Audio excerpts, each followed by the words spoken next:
This is SportsCenter.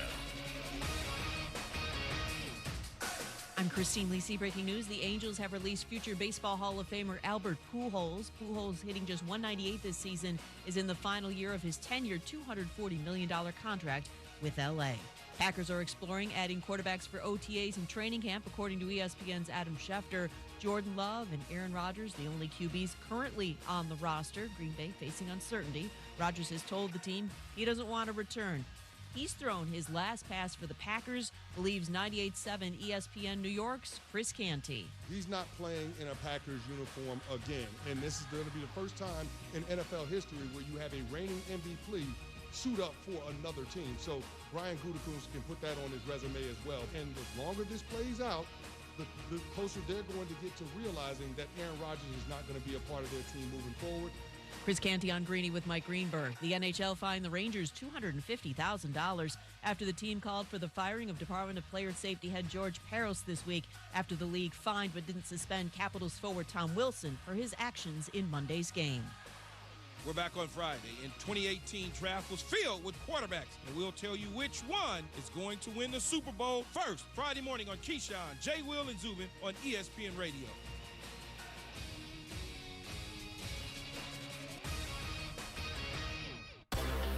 Broadcasting live from the ESPN 690 Anajar Levine Studios. This is Action Sports Jacks on ESPN 690 with Brent Martineau and Austin Lane.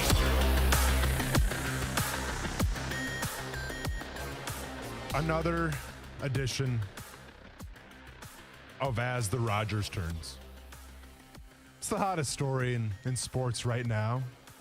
It takes another page, another wrinkle, if you will, where the Green Bay Packers are interested in a backup quarterback. They're desperate really in general because the quarterback depth is limited right now. It is barren.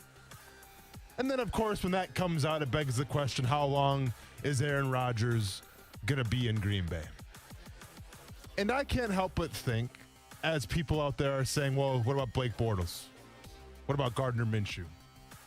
I can't help but think of how much it does not really matter. And why would it matter? Why would it matter when you drafted Jordan Love? And the reason why the Green Bay Packers are in this mess in the first place is because of Jordan Love. So as far as I'm concerned, you can take whoever you want. You can take some undrafted free agent from some D3 university I've never heard of before. Because if Aaron Rodgers chooses to go and they trade him away, it's the Jordan Love show now. Minshew is going to come in there and save the day. Blake Bortles is going to come in there and save the day. So why is this a story now? Why is this a story when you have a first-round pick in Jordan Love who got a full year to rest, to learn behind Aaron Rodgers, and to become, hopefully, eventually the starting quarterback of the Green Bay Packers? Because we care about Bortles and Minshew. Yeah. Is that what it is? I think so. Do you care about Blake Bortles? To that point? Yeah. Well, I think it's... Well, first of all, I like Blake. Yes, I care about Blake. But sure. I think it's because it's a name we know, at least around here, you know. And so who else are you going to? Bottom line is they have no depth at all at quarterback. If they were, let's just say Rodgers weren't to play. Yeah. And so you start. I'm not saying Bortles to go start. I mean, Jordan Love might be the starter, but where's your depth? Like Gardner Minshew, will they give the Jags a call? Will the Jags call them? Hey, we got a guy. You know. Yeah. I mean, those things make sense. I mean, there's not. You saw the list of quarterbacks I think somebody put out there, and Bortles is on the list.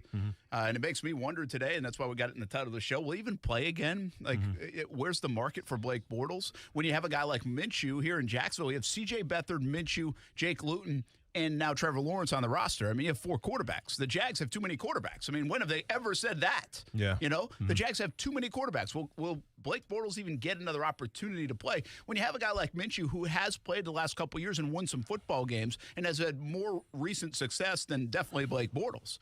So I think those are names we know. I think so around here, we obviously, Minshew to me makes a lot of sense, like for them to give a buzz or the Jags to call them and say, hey, I mean, we got a guy. If you want a guy, it would just cost you whatever it's going to cost, and let's see if we can work out a deal. I think that'd be good for Minshew, by the way. It's probably good for the Jags, and heck, it might help out Green Bay if they're willing to do it. Keep in mind, this is a franchise that got rid of Blaine Gabbert for a 6th-round pick to San Francisco at one time. You know, so quarterbacks are still readily available, especially on a team like Green Bay, who you never really thought you'd have to worry about this, and all of a sudden you have to worry about this, and they have no depth. I mean, if Jordan Love has done nothing in the NFL. But he has to be the guy. Well, he would be the guy. He has to be the guy. But still, you're not going to go, Mercedes Lewis isn't going to back him up. So, I mean, you need a backup. Well, no, I understand you need a backup, but that can be anybody as far as I'm concerned. Because at the end round pick for a backup like a Minshew that's proven isn't a bad idea, is it? If Minshew comes in over Jordan Love, not over Jordan Love, but as a backup. This is what I'm saying, though. Like, okay, from a backup perspective, if you bring in Gardner Minshew, does that help Jordan Love? I mean, maybe from a competition standpoint, but can Minshew really teach Jordan Love a lot about the game of football at the next level? Probably not. So if we're talking Alex Smith or Ryan Fitzpatrick, then sure, why not? I guess.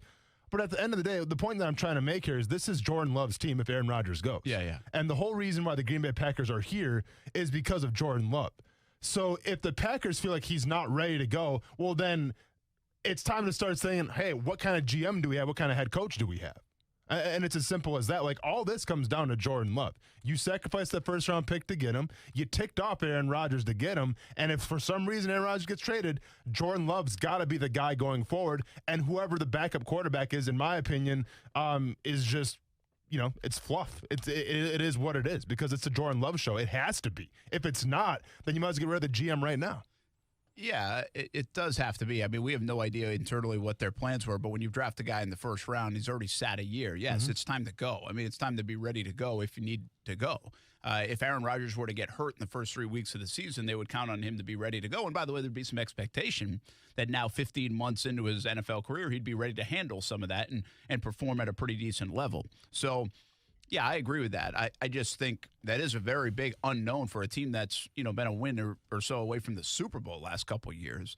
And they certainly will take a drop back if it's Jordan Love. But I do need an insurance policy potentially how they feel. We have no idea how they feel about Jordan Love. And I just think cheap but relatively workable situation with a guy like Gardner Minshew makes some sense. I'll tell you what else might make some sense, and I have no idea if it does for real. But does Alex Smith now contemplate, hey, there might be a landing spot for me? Could Green Bay say that? Hey, we could go get Alex Smith instead if this thing doesn't work out with Aaron Rodgers. Is he keeping an eye on that situation? Because then if you don't feel, whether the GM made the right move or not, and that could be on him, if they don't feel Jordan Love is exactly ready, they could actually even go for a little bit of this season with a guy like Alex Smith and then have that tutoring that you're talking about that maybe Minshew doesn't offer a guy like Love. But there's no way they get away with that. Like, if you're the GM right now of the Green Bay Packers and you're trying to explain, hey, we drafted this guy in the first round, we let him sit a year, but he's not quite ready, how do you justify that in meetings? Like, how do you go to the owner and actually say that? Right? Like, it's one thing if, okay, he's not ready this year. Okay, fine. We'll sit him this year. Well, it's been a year now, right? Yeah. Like, Mahomes got a year. Rodgers got more than 1 year, but that's because the whole Brett Favre thing, and that's a different kind of story right now. If Aaron Rodgers leaves, it has to be the Jordan Love show. It's not the Alex Smith show. It's not it has to be the Jordan Love show. Because if it's not, then how do you justify taking a guy in the first round and he's not ready by year 2?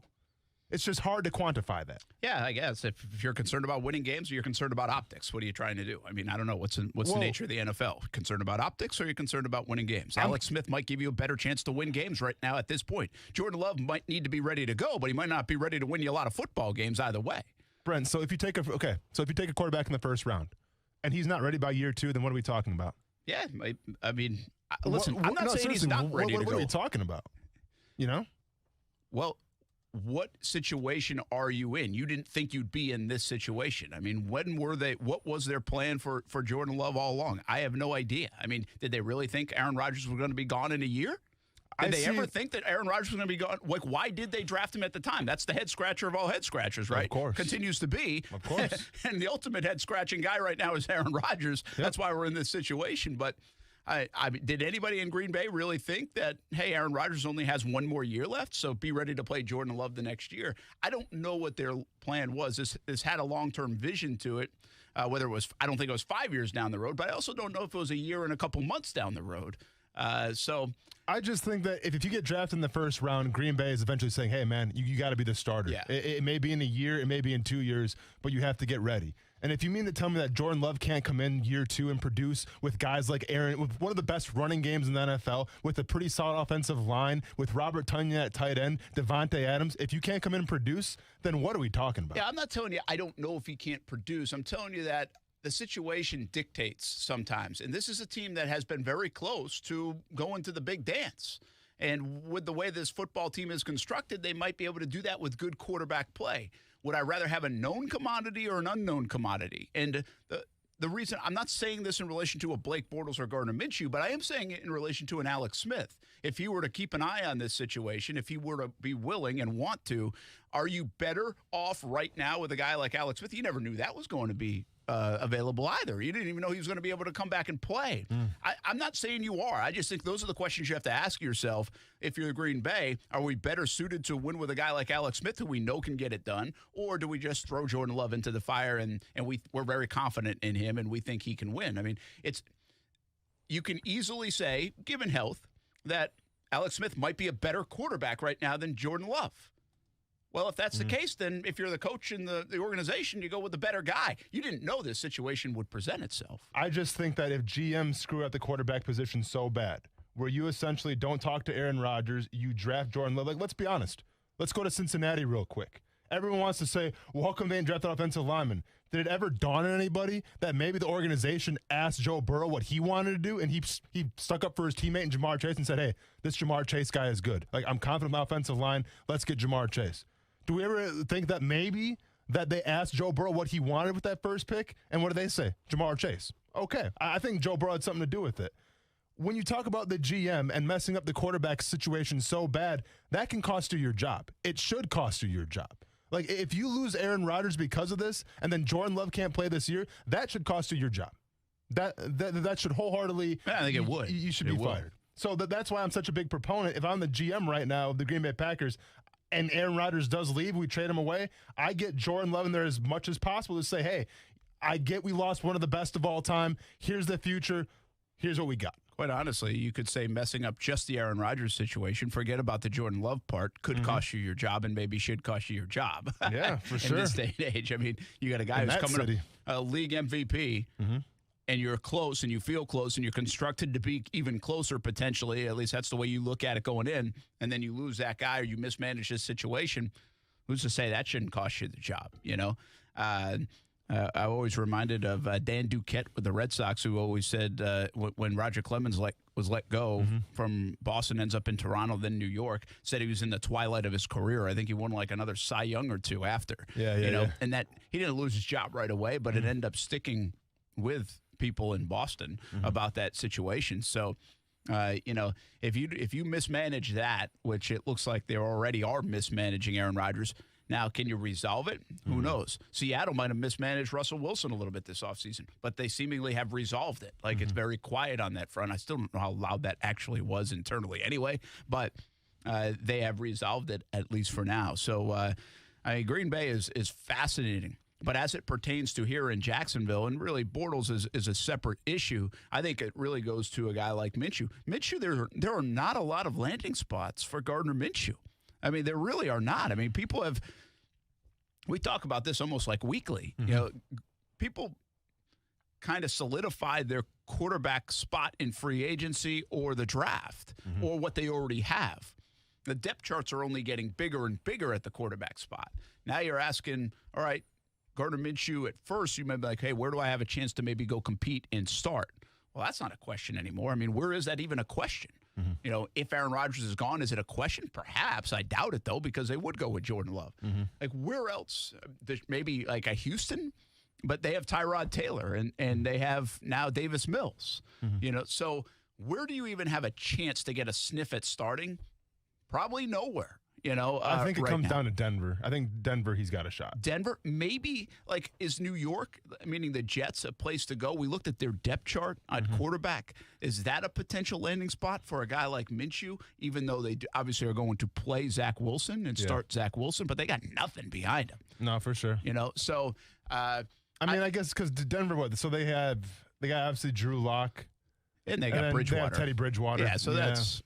I mean, their quarterback situation's up in the air, but adding Minshew to the mix in Denver doesn't really seem to make a lot of sense. You're adding another guy.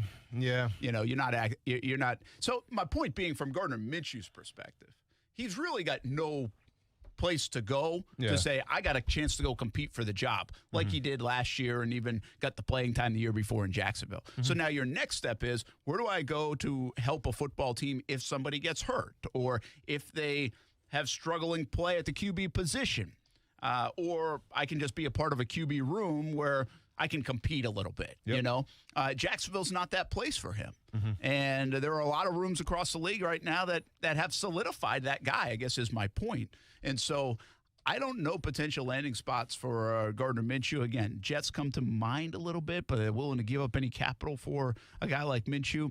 The Packers, if this situation doesn't play out, or even as an insurance policy in this situation, that could make some sense because even if Aaron Rodgers, you feel like he's going to play, having one quarterback, behind Aaron Rodgers might not be the smartest thing for Green Bay right now. I think the Saints are interesting too. I mean, I get it. Like, do you think Taysom Hill is the true backup quarterback? I don't know if he's an every down quarterback and not a gadget guy. And who's to say that with Jameis Winston, it doesn't go south really quick? Yeah. I mean, so I think that might be an interesting spot. They drafted Ian Book from Notre Dame, so there's competition there. But once again, a high-powered offense. Who's in Arizona behind Kyler Murray? They just got who is it? I gotta look that up. It's a guy that fits the offense. I know. That is the kind of like a Kyler Murray diet. I'm pretty sure. So kind of did what Lamar Jackson RG3 type in Baltimore. I thought that was the case. Yeah, maybe I'm wrong though. Let's see. We got. If Minshew doesn't move at some point now soon, I mean, I guess you hang on to. There's two different things. Oh, they got Colt McCoy. I was way off. Oh, they got McCoy. Yeah. And then Chris, and there's two other guys I've never heard of before. So, I mean, is that an opportunity for a guy? I don't know. I'm just trying to find landing spots for Gardner Minshew. I don't think there are many. What's fascinating to me now is what do the Jags do with Gardner Minshew over the next 4 or 5 months? Do they keep him around? Probably an unhappy player. I'm not saying he's going to be a bad guy in there. I'm just saying an unhappy player. Do they keep him around? Or... And by the way, what's the advantage of keeping them around? Well, the advantage of keeping them around is you hold on all the way till about Labor Day where the cuts are made. And first of all, you see what happens in your room. You see C.J. Beathard stays healthy, right? Or Jake Luton, what you plan on doing with him. You get a glimpse of him. And this is a new coaching staff. They don't know those guys very well. And so they don't even know Minshew very well. But then you also can kind of hope that there's a serious need for QB somewhere across the league in the month of August because of injuries, and that always happens in the NFL. And so then you have maybe some more, the stock goes up on Gardner Minshew, and therefore you can make a trade. Other than that, I mean, we're looking at a release at some point of Gardner Minshew. I mean, they're running out of time. That's their last chance, I would say, is to sometime around when roster cuts are made, to find him a new place. And again, I say this not with any disrespect to Minshew, like, hey, you got to get rid of him. I'm actually saying this for Minshew. Like, if I'm like Team Minshew at all, I think it's better for him to go somewhere else. He's stuck here now and doesn't feel like in favor. If the team went and got C.J. Beathard for 2 years, $5 million, that says a lot about how they feel about using you at the quarterback. I mean, the writing is on the wall. We can argue it, debate it, all that stuff. But, I mean, we've been fans of Minshew here. Yeah. And I just think now it's what's the best situation for Gardner to go to get another chance somewhere. And it's probably not in Jacksonville. So the last gasp chance for the Jags to get anything in return for Gardner is probably going to be around that Labor Day time, unless we have some offseason craziness that goes on, like this Aaron Rodgers stuff. Yeah, I think, the move would be to try to trade with Green Bay. But once again, I think that all depends if Aaron Rodgers leaves, which I don't think he's going to. Did you see like the whole Adam Schefter report thing now that came out, said, it's been a culmination of information. It wasn't just a breaking report, and the information didn't come from Aaron Rodgers' camp. So then who did it come from then? Like, if Aaron Rodgers or his camp didn't leak this information, then who would that come from? Yeah, well, apparently, like you just said, it was an accumulation of stuff. Schefter, I saw some stuff out there today that Schefter kind of broke it the day of the draft, even though he could have broken it even a couple of days early. He felt like it was about to get out there. Yeah. Even though he was kind of sitting on some of the stuff. That's what I read about. I don't know where it comes from, man. I mean, if it's not from Aaron Rodgers' camp, maybe it is the team. I mean, there's only a couple. There's only three things all this stuff comes from. Sure. It's either the players' camp. Yes. It's either the team. Yeah. Or it's other teams trying to beef things up and stir the pot a little bit. Yeah. And so that could certainly be the case too. You know, keep in mind, there's a bunch of sharing of information that takes place in the NFL, especially with guys like Schefter, Rappaport, and execs. I mean, that's why they value them. Is like, hey, I'll give you something, but you tell me something. So that's how much they lean on them, and that's how their stock has gone up so much as reporters. I just have a hard time believing if it didn't go. And once again, why would Adam Schefter lie about that? Like, why would he lie about his sources now and say it wasn't from Aaron Rodgers' camp? And I don't think it was from Green Bay's camp, because why would you self-sabotage yourselves? Yeah. If you're trying to get a new contract with Aaron Rodgers, you don't say, well, he wants out. So that doesn't make any sense. So the whole thing, is there truth to it? Absolutely. I think Aaron Rodgers is truly unhappy in Green Bay. But like I've said, when this news broke, I don't buy him leaving. But obviously that's what we're talking about. The other headline today was that a former teammate or something said about Aaron Rodgers that he's very, I forget the word they use, but kind of like confused about his future. He's up in the air about his future. He doesn't know what it means. And that was a little bit less like, I want out. It was a little less aggressive of, I'm so unhappy here, I can't work here anymore.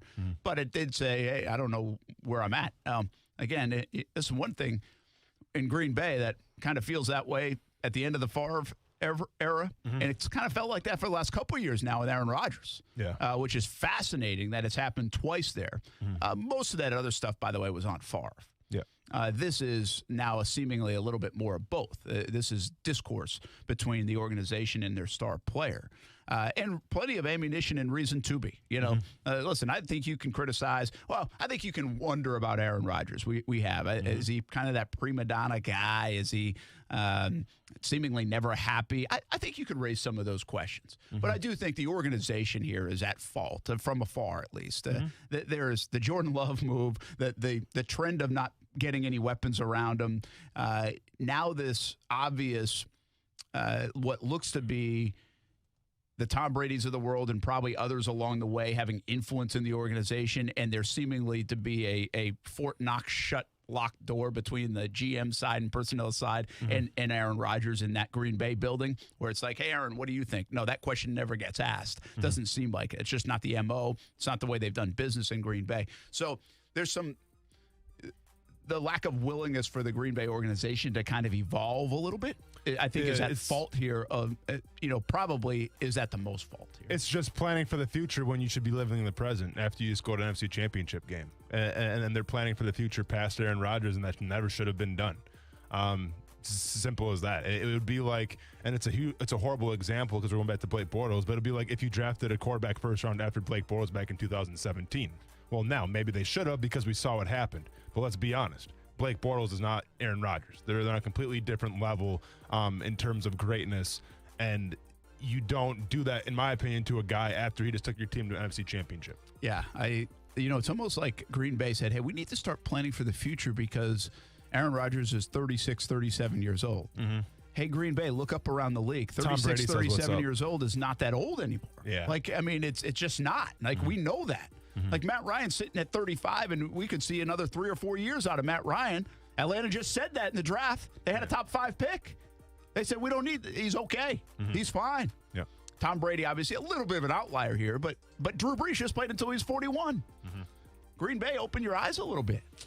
They should, man. And Aaron Rodgers moves like he's 31, by the way, because he didn't play anything in his first 4 years in the league. For sure. So he's got some left in the tank, Yeah. We'll be back. Action Sports Jacks on ESPN 6. I did want to ask, Blake Bortles ever play again in the NFL? Or should he move to tight end like everybody else does? We'll be back on ESPN 690.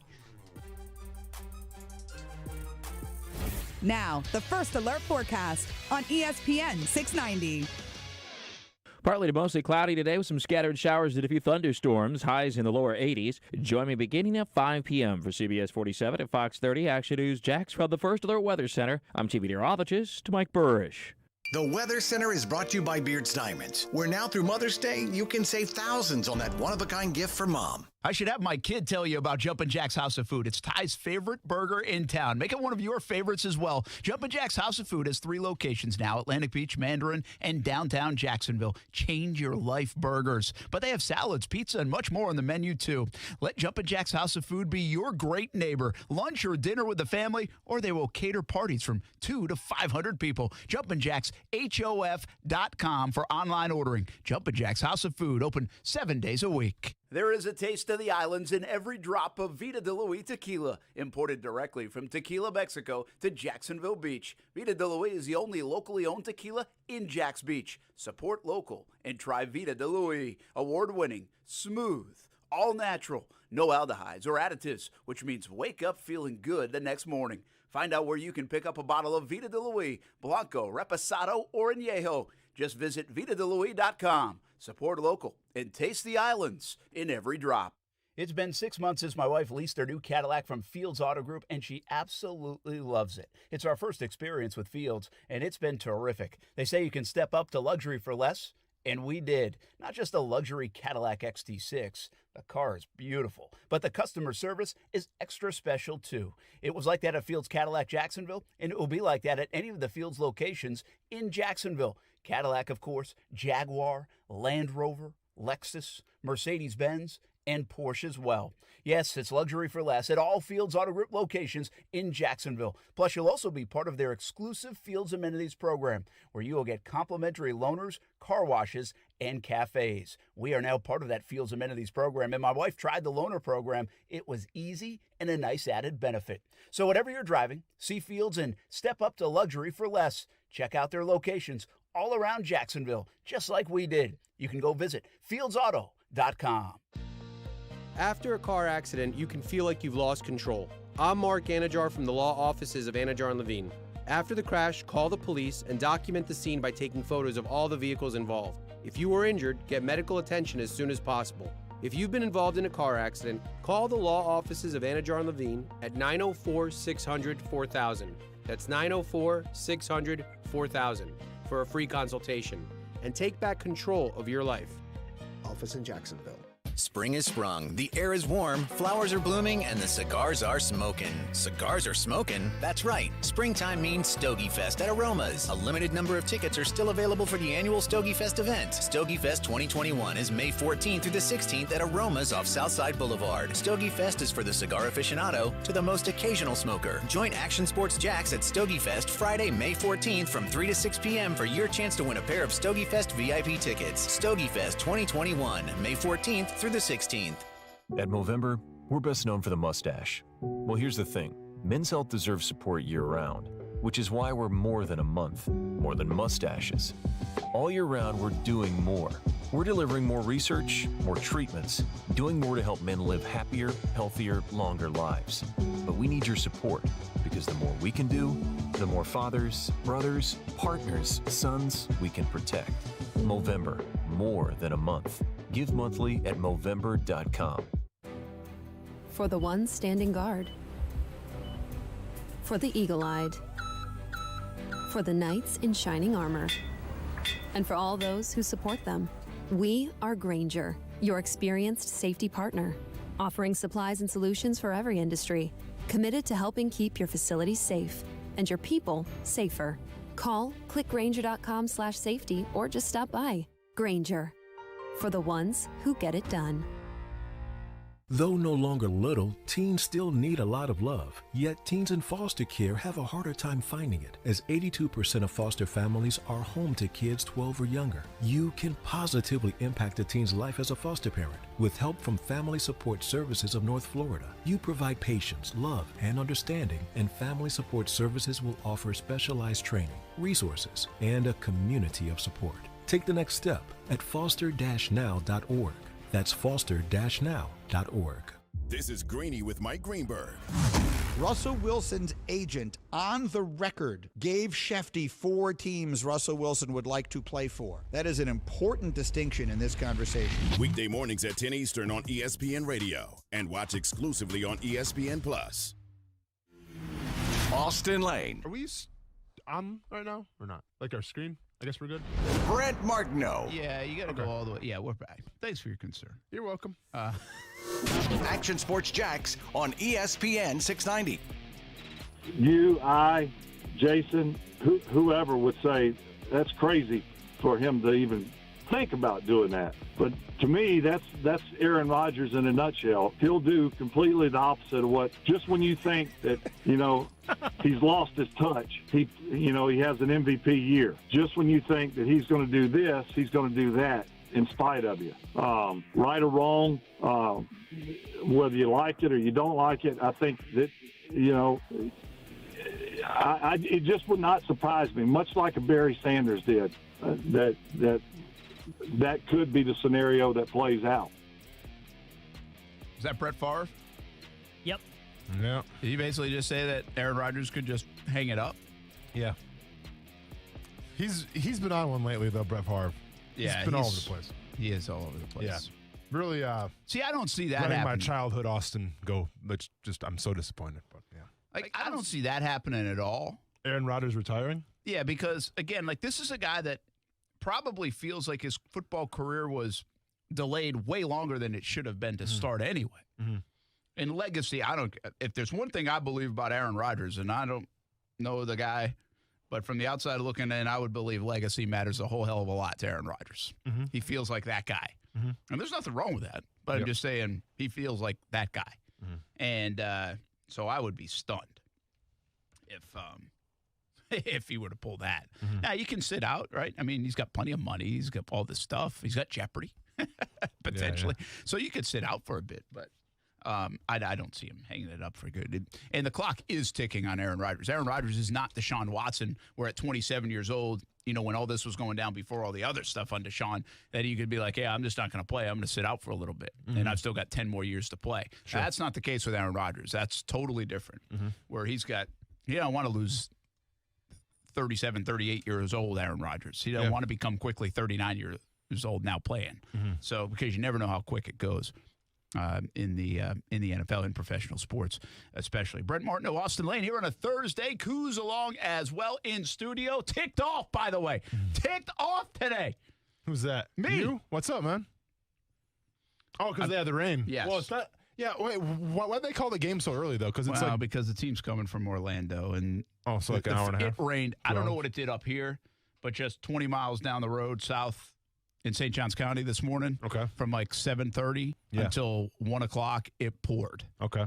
And so the field cannot be in good shape. And even the boys' field, the baseball, they play tomorrow, but their field's unbelievable. It drains better than the softball field. And they're practicing. They're like doing BP inside somewhere. So I think they got a ton of rain. And all right. It's the first time it's rained in like a month. It's looking nice right now, man. And it's going to be a beautiful night. Yeah. But it's got, and that's Don't the they worst. have like the pumps? The puddle? I mean, we used to have the pumps, and you put sawdust. We had to do a bunch of stuff, man, to get our little league team in playing condition when it rained. Here's the deal, man. At the end of the day, they don't care about Brent Martineau. Yeah. Because they have tomorrow to play, and it doesn't do anything if they can play tomorrow. Yeah. It does stuff to me if they play tomorrow. Yep. So what are you going to do? Well, so by the way, a little backstory here. They're both, Kaylee and Ty are in the regionals, Creekside softball and baseball, so that's cool. Remember now, I already missed last Thursday a district championship game because of the draft. I love you, Trevor. And I told the kids I love Trevor more than them on that night. So that's their problem. Yeah. I'll have to deal with that. Scarred emotionally for life probably. But, hey, if it brings Jacksonville wins, that's all that matters. Sorry, kids, but you'll enjoy the Super Bowl along the way. Yeah. So, anyway, I did miss the district championship games, those were the first time I missed a game all year. And so tonight, so it was perfect with the playoffs, the way it laid out. Even if they keep going, which you never know this time of year, you're one and done now. But if they keep going, they're playing on separate days the whole way. So I got very lucky. Yeah. So Kaylee plays home tonight, ties down to Orlando tomorrow in the first round of the regionals. Well, now, Ty's in Orlando and Kaylee's at home on the same night. Yeah. So I'm probably going to, unless Kaylee begs me to be here, sure, I'll probably go to Orlando. And then Steph's going to Kaylee's? Steph will go to Kaylee's, but I can ask Stuart, which will cost me, to shoot the game and get video. Okay. So I really won't miss it. Sure. Like you kind of miss it. but you won't miss it. So that's my backup plan. I got you. That's what I had to do on. It was costly draft night for me. Sounds like it, man. That's a bummer. Yeah. But and I have to give playoff bonuses to get the game shot. Okay. So that's my world right now, and I'm ticked off because I love you guys here on the show. Oh yeah, I love you guys that are listening. Man. We appreciate it. Yeah. But there's only one thing I care about. Yeah. When Kaylee and Ty are playing. Yeah. And that's being at their games. Sure. Of course. And as you know, I've done the show from the parking lot, from the pickup truck, to all over the place. Yep. And I'm going to watch their games. Do what you got to do. So tomorrow is a conundrum. Yeah. And I was in an unhealthy way, pissed off. I got this afternoon as the rain was falling. Yeah, man. That's the rain for you. That's my story. All right. Rant over. Let's add to it. Why didn't? If it could have rained last night from 11 to like 5 in the morning, we'd been all right. But it had to rain from like 7 to 1 today. Yeah. All right, that's it. You guys, like I said, I tell people all the time, Kuz is looking. He doesn't get it. Yeah. You really don't get it because Rona's not doing. Yeah, he is. He's playing soccer. Yeah, but you got like Saturday morning soccer. Nothing gets in the way of Saturday morning and soccer. And Friday, I gave up going to the UFC to go take my son to soccer practice. See? What are we talking priorities. About? There you go. Yeah, man. But it's just going to get worse, is my point. Oh, I got you. And so Kuz has no idea. I mean, he just got married. He's still on his honeymoon. Don't find out for another couple of years, Kuz. You're not missing. I mean, you're missing, but you're not missing much right now. That's the plan. So all you young pups out there who. I've had this happen before with people in our sports department. They're like, oh, yeah, you got to do this for the kids. And then now they all have kids and don't try to miss anything. Sure. So it'll catch up. You'll understand it sometime down the road. But it is there's nothing better than watching the kids play ball. Sure. Now, it might be a recital for you or a piano concert or whatever. Mm-hmm. For us, it happens to be baseball and softball. Boom. There you go. Anyway. Will we ever watch Blake Bortles play again in the NFL? Oh, man. Guys, can we just talk about your kids playing baseball and softball some more? No. Blake would probably rather me do that, too. I don't. Just what we've seen when it was bad, and kind of like the lasting impression. And now a couple years later and, obviously new blood and new talent has come into the league. I mean, do we see Blake Bortles again in some kind of capacity? Maybe, but I think the odds are very, very small. Yeah, I'm starting to think, keep in mind now, the longer he is out, the harder it is to get back in. Correct. Right? Yes. This is not a guy who has been out because of injury. Mm-hmm.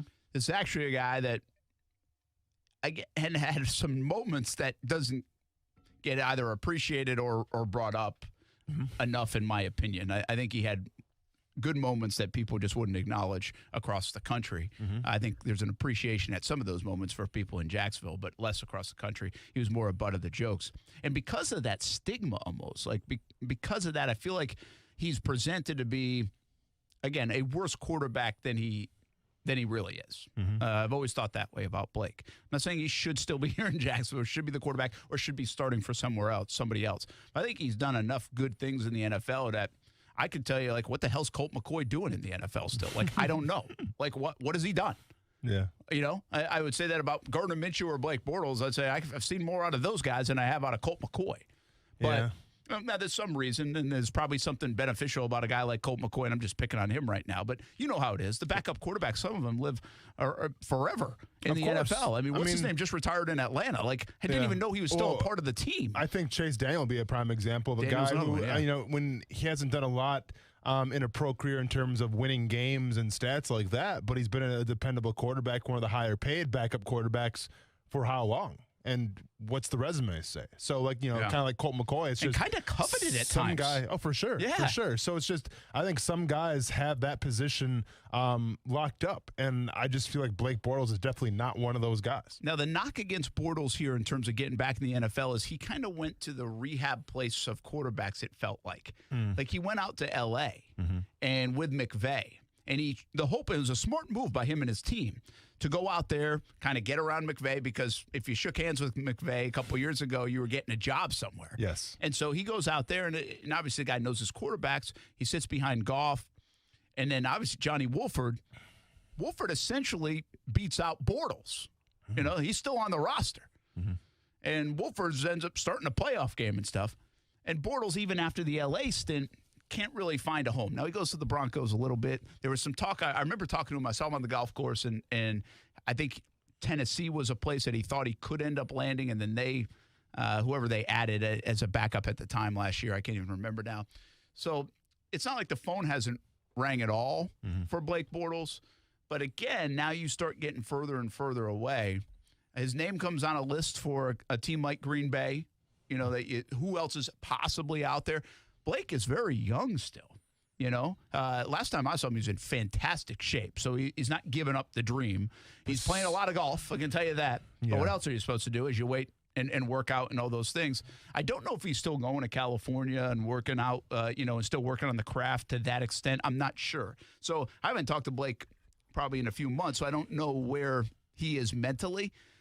But I'm starting to think now that this guy that was in the AFC Championship game in 2018 might be out of the league and never play again in the NFL, which is just kind of wild to me. So to me, the backup quarterback position, maybe more importantly than anything, that if you want to have a long and storied, career as a backup, you got to have those connections and you got to have those relationships. Well, let's look at Blake Bortles' track record real quick. Gus Bradley. Gus Bradley right now, where is he at? Raiders, I said Las Vegas defensive coordinator, but not an offensive-minded guy, right? Yeah. So it's hard. And not a head coach. And then the offensive coordinator with Bradley was, I can't remember who that was. Well, you had several now. See, this is why Bortles is interesting up in Green Bay. Because of Hackett. Yeah, right? Because of Hackett. So there's a possibility there. Yeah. And also he had, Greg Olsen, who I think is he with the Rams? Greg Olsen, or is he back with Gruden and the Raiders? I don't know where Greg Olsen is. Well, we just saw him too. Remember we saw him a couple years ago at the... Yeah, we saw him in the Senior Bowl. I think he might be with the Raiders. But anyway, so you had Greg, and then you had, what's his name? Jed Fish, who there wasn't a good relationship there anyway, I don't believe. So he's at Arizona now, the head coach of in college. Olsen is with the Raiders. He is with the Raiders. Yes. Gosh, he's been with the Raiders a lot of his career. And they got Carr and Mariota, right, still? Yeah, they were heavily invested there. And you also have... obviously, Gruden's calling the shots there, but you have Gus. It's funny, Gus and Olsen are there. Sure, right? Sure, yeah. On the staff together.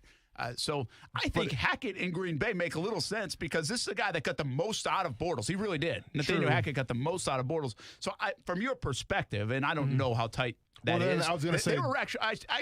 Let me backtrack. They were very tight. Hackett and Bortles got along very well, very well. I don't know if it's good enough to potentially land him in Green Bay after this time, but that's a good thought. I didn't think about it from a Hackett point of view. Well, then you also have Doug Marrone as well, and where's Doug Marrone now? He's in Alabama. Yeah. So, with a guy like Blaine Gabbert, for whatever reason, I forgot how the connection goes, but Blaine Gabbert and Bruce Arians are very close, it seems like, right? When Bruce Arians was in Arizona, Gabbert was there. And then when Arians went to Tampa Bay, he was there. So, to me, it's all about the connections of who you know and people vouching for you. And with Blake Bortles, like we said, okay, he knows Hackett, so that's one guy. But I get the vibe that he doesn't really have a lot of guys supporting him in his corner, maybe set aside from Olsen and Hackett probably being the biggest guy because I feel like in Las Vegas right now, they're all set at the quarterback position, at least for now. Yeah, that's a good call, though. That intrigues me more. Sure. Because I know Hackett and Bortles were pretty close. Yeah. I think I said it. Again, you're talking about a guy who wins the AFC Championship game. Trent Dilfer was never like this great quarterback. He wins the Super Bowl. Everybody knows it, but he hung around the league forever. Yeah. Right? Yeah. I mean, there are players like Matt Schaub hung around the league for 15 years, so much so we didn't even know he was on a roster. I mean, there are guys that stick in the NFL, and you're like, I don't ever want to see them start. Sure. You seriously say that about your backup.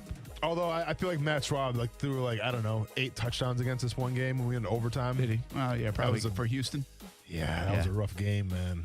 Well, listen, Matt Schwab, Jacksonville, king of making backups. That was no, I hear you. That was the game Blackman went off for 200-something yards too. I think that was that game. Yeah, that was Chad Henne quarterbacking. I believe so. Yeah, he would have been. Yeah. Good times. Damn, Blackman was good that game. Stupid.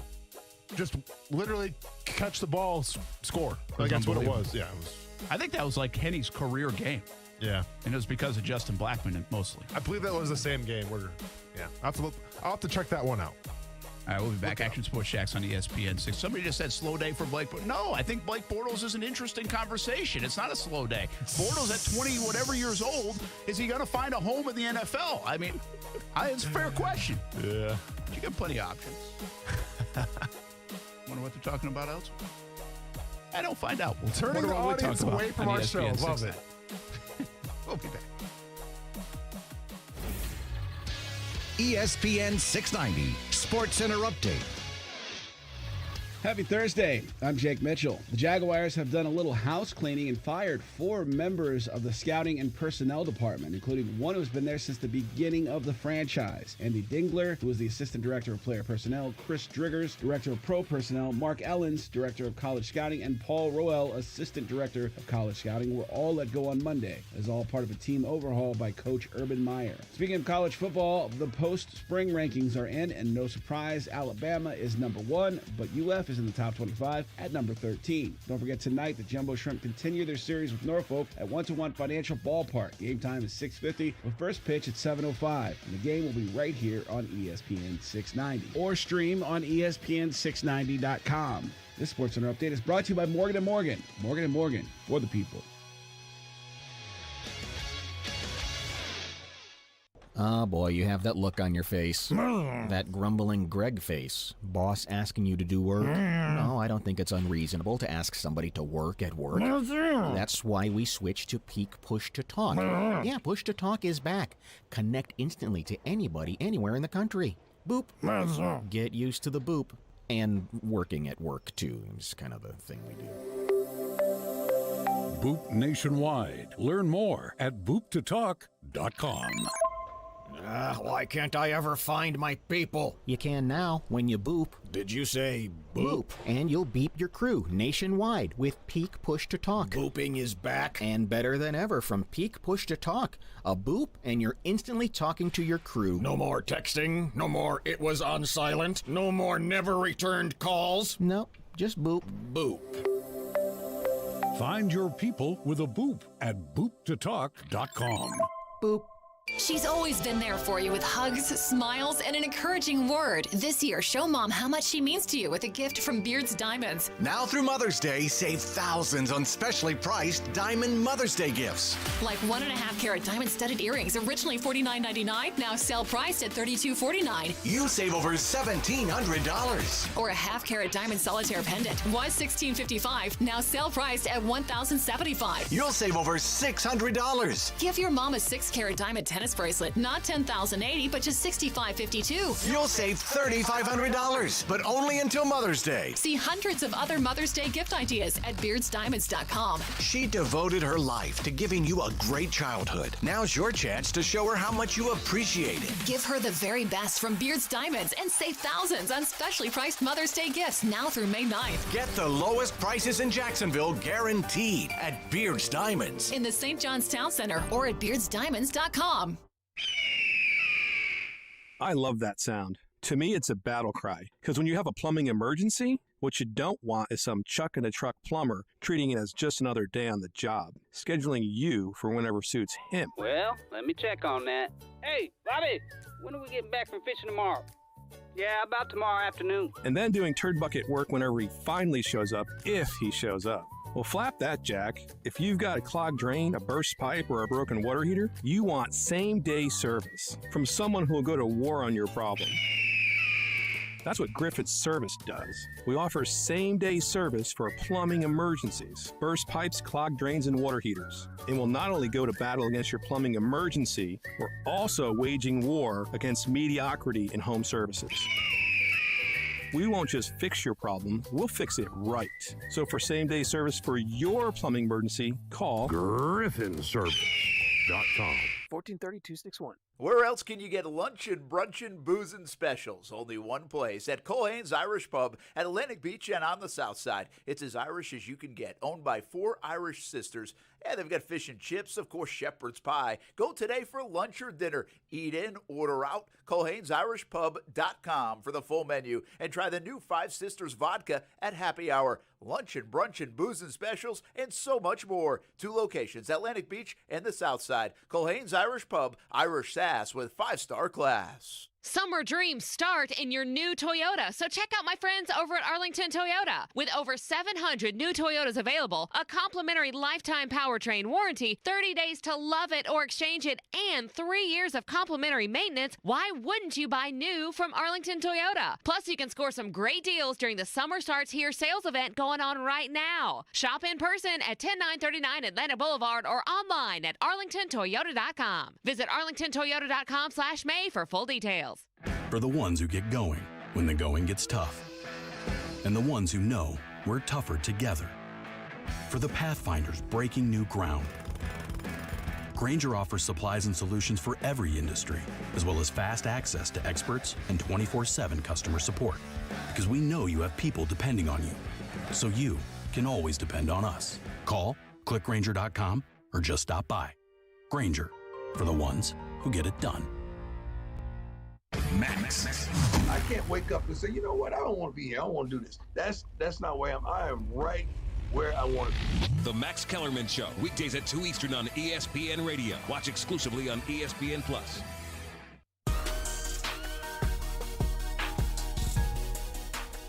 So right now, he's just got to gain his confidence. Cat sees him as a friend now. We have made contact with the cat. The jumper sometimes just needs to develop a relationship. Cat sees him as a friend now. They're talking probably about their kids and who they got at home. So the cat develops a little trust in him to where the cat's not going to jump. Now he's petting the cat. See, now the cat sees him as a friend. It's a successful save. That's a lot of successes to run together. So Nate refuses to come down now. We got to send somebody up to save Nate and the cat. And there you have it. What the heck was that? I have no idea, dude. That was play-by-play from up in Ohio. Some power line workers rescuing a cat. like a kitty cat. Yeah. Should have let it just go. Heroes. Yeah. Not all heroes wear capes, I guess, Brad. So it was up in the power line? I guess so, yeah. It's one of those viral videos going around right now. But I thought climbed up, get down. Yeah, that's what I'm saying, too. All right, so you just mentioned that Houston game, all right? Blackman, it was 2011. Blackman goes crazy in that game. 7 catches for 236 yards. It was Chad Henne. I was right. 16 for 33, 354, and 4 touchdowns. Blackman was averaging 33 yards a catch in that game. I mean, it's one of those. It was a Big 12 game, everybody. It was one of the most incredible box scores of all time. The team stats, you guys had 17 first downs. Houston had 39 first downs in that game. And by the way, that was Matt Schaub. You were right. Yeah. 350. He had a field day. 527 yards and 5 touchdowns. You guys did pick him off a couple of times, sacked him a couple of times. Yeah. Andre Johnson, 14 catches, 273 yards. I mean, this thing is insane. That is wild. And you want to let it be known that you had more than 3 quarterback hits, which is documented in this box score. Go ahead and add two more to that, please. Yes. So at least 5. Because it was one of my best graded games that I played in because you get a certain amount of points for quarterback hits. So I remember what I got graded that game. Hey, this is a problem, by the way, when Derek Cox leads the team in tackles with 16 solo tackles. That was a rough one. My guess is he was on Andre Johnson. Yeah, man. Andre Johnson, what a beast. Josh Scobie got to tackle that game. Okay, a little special teams effort. I see Josh. What are some of these guys doing now? Would be a great question. Mincy's making music. Yep. Austin Lane's here next to me. What up? Chris Brzezinski still playing? No. Derek Landry not playing? No, Dwan Landry. You mean Dwan Landry? Oh, was that that dude's Dewan making or YouTube Derek? money? No, that was Dwan Landry. Oh, that was Dewan. Okay. Dwan Landry's making Instagram money. I used to see him in the YMCA all the time, and then when really? COVID hit, he built his own gym Didn't in his he get, house. Like ripped? Like what do you mean get? No, but I mean like even hey, like Ben ripped. He was always ripped, dude. Ben ripped. Really? Like Greg Jones. Ben ripped. He not, played not like getting. that. Yes. He was like Greg Jones ripped when he was playing. Dude, I'll never forget when Dwayne Landry, I think he signed in 2011 or it might have been 12. The first day we're in the weight room, like we had like 10 pull-ups we had to do, like with I think it was Milo at the time. Yeah, it was Milo. So 10 pull-ups, per thing. And it's like the bigger guys like me had to use like the resistant bands because, we're big boned. Yeah. Okay. And it's a lot of weight. Can't do 10. Landry had like a 40-pound weight vest on, and then instead of just doing a pull-up, he would pull himself up, he would pull to the right, pull to the left, hold it, and then go back down. Oh he did it for like 20. And I'm like, dude, you need to go like on American Ninja Warrior or something. That is unbelievable. Yeah. So, no, Ben shredded. Hey, let's get South Beach Gary on real quick before the break. You got less than a minute, and then we'll answer the question on the other side. South Beach Gary, what's happening? Oh, guys, I feel like George Costanza on Seinfeld when he told Jerry, I'm busting Jerry. the Dolphins between their draft, and then my man John Means from my Orioles pitches a no-hitter last night. Everything's coming up roses for me, guys. Busting. Straight busting. Straight quarterback bust if Tua. I'm busting. Yeah. And I can't wait to call Tua Tagovailoa a bust when he, doesn't do that well again this year as well. So it's going to be good for everybody. Hey, enjoy the ride, man. Enjoy the ride, South Beach, Gary. Let's talk a little baseball on the other side. Got all those Pujols. weapons and Tua Tagovailoa at the quarterback. Is he done? John Means, but that was wild. Did you see the no-hitter? The only base runner you're allowed, he struck the guy out, the ball got away. Or it would have been a perfect game. That catcher should be fired. You don't see that happen very often in the big leagues. But third no-hitter this year already. It's the earliest that's ever happened, I think, in the bigs this early in May. Are you buying the Orioles? No, but I like where they're going. Yeah. I hope they lose the next 3. They got the Red Sox. So. Okay. We'll be back. Action Sports Jacks on ESPN 690. Albert Pujols designated for assignment. How weird is that? It's next. Boss, you're not going to believe what I found on the internet. What, the moon is hollow? No, not that. This! I just did a search and found yard signs for alarm systems for sale. What? Just the sign? Just, like, without the security system? Yeah. Look, you can get a big blue alarm sign for about $25. Ooh, delivered tomorrow. They must not give a flip about their reputation. Or their real customers. Right. I bet you can't find a SafeTouch security sign on that thing. Boss, SafeTouch wouldn't be involved in something like this. Nope. When you see a SafeTouch sign, you know it's the real McCoy. Right. The two-way communicator, the guaranteed response time. Which is exactly why we always stick to the Crooks Are Us golden rule. Stay away from SafeTouch houses. Now, let's go find us some fake signs. Crooks know to stay away from SafeTouch houses. Hi, I'm Lester Jackson, president of SafeTouch Security Systems. No one beats our technology or our price. Call SafeTouch today at 888-723-8682 or go to safetouch.com. State license number EF233. Oh, pollen season is still hanging around. I'll take care of my allergies, but who's going to take care of keeping my truck clean? I've been going to Prime Car Wash, full service interior and exterior. And while you wait, spacious lounges, even child-friendly lounges, Starbucks coffee, iPads, Wi-Fi. Before you know it, your car or truck is cleaned. I went to the Beach Boulevard location, and there's one on San Jose as well. Give it a try. You can even get a membership. Let Prime Car Wash take care of your vehicle. Prime Car Wash. Clean inside, clean outside. Smoked for hours, served in minutes. Now that sounds like good barbecue, and it is at Willie Jules in St. Augustine at Murabella Crossing. Open 7 days a week. It's old school barbecue. Trivia night on Monday. Kids eat free on Wednesdays. Check out the Willie Jules app and catering for all of your events. Visit williejules.com and visit Willie Jules at Murabella Crossing in St. Augustine. Old school barbecue, smoked for hours, served in minutes at Willie Jules.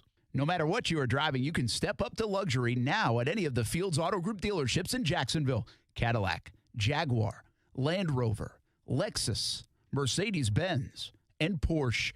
Yes, it's luxury for less at all Fields Auto Group locations in Jacksonville. Plus, you'll also be part of their exclusive Fields Amenities program, where you will get complimentary loaners, car washes, and cafes. So whatever you're driving, see Fields first and step up to luxury for less during this amazing opportunity. Visit fieldsauto.com. Hello, I'm attorney Robert Rubenstein, and this is Rubenstein's Rules for Personal Injury. Rule number 7, understand attorney's fees. You've probably heard no fee guarantee, or you only pay if you win. This isn't some kind of special offer. Most injury attorneys are paid this way. We get paid this way. There are limits on what percentage attorneys can charge. Our firm charges you nothing, not even costs, unless you get money. Call Rubenstein Law at 1-800-FL-LEGAL. Offices in Jacksonville and throughout Florida. Just be confident.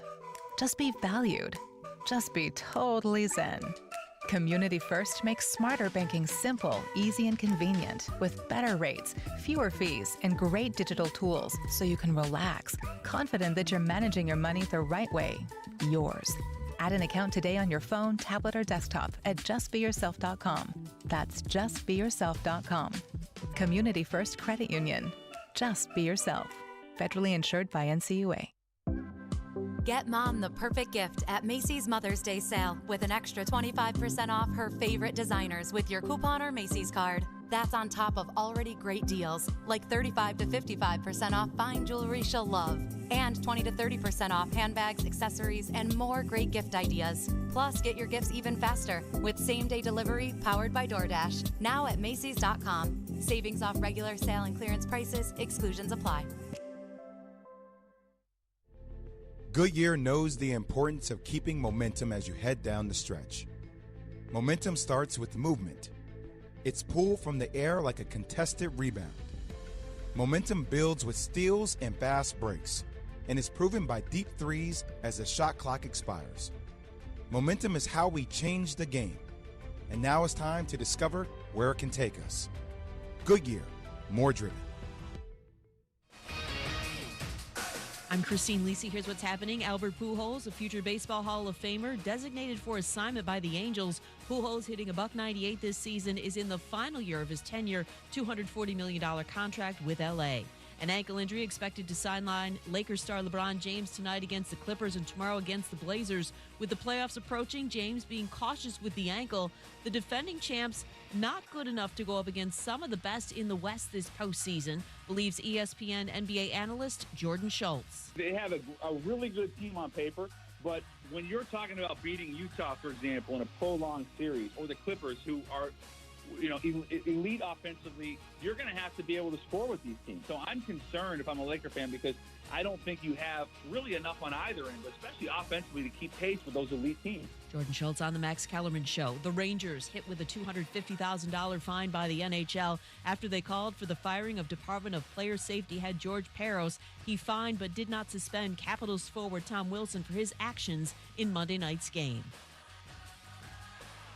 With no fees or minimums on checking and savings accounts, and an app that lets you bank anytime, anywhere, choosing Capital One is like the easiest decision in the history of decisions. That's banking reimagined. What's in your wallet? Terms apply. Capital One N.A. member FDIC.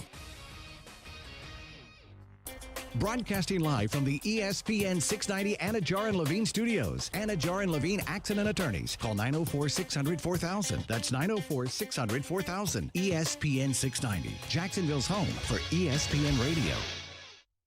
WOKV Jacksonville. Listen live everywhere you go on ESPN690.com. ESPN 690, a Cox Media Group station. Broadcasting live from the ESPN 690 Anajar and Levine studios. This is Action Sports Jacks on ESPN 690 with Brent Martineau and Austin Lane. It's fine. It happens to everybody.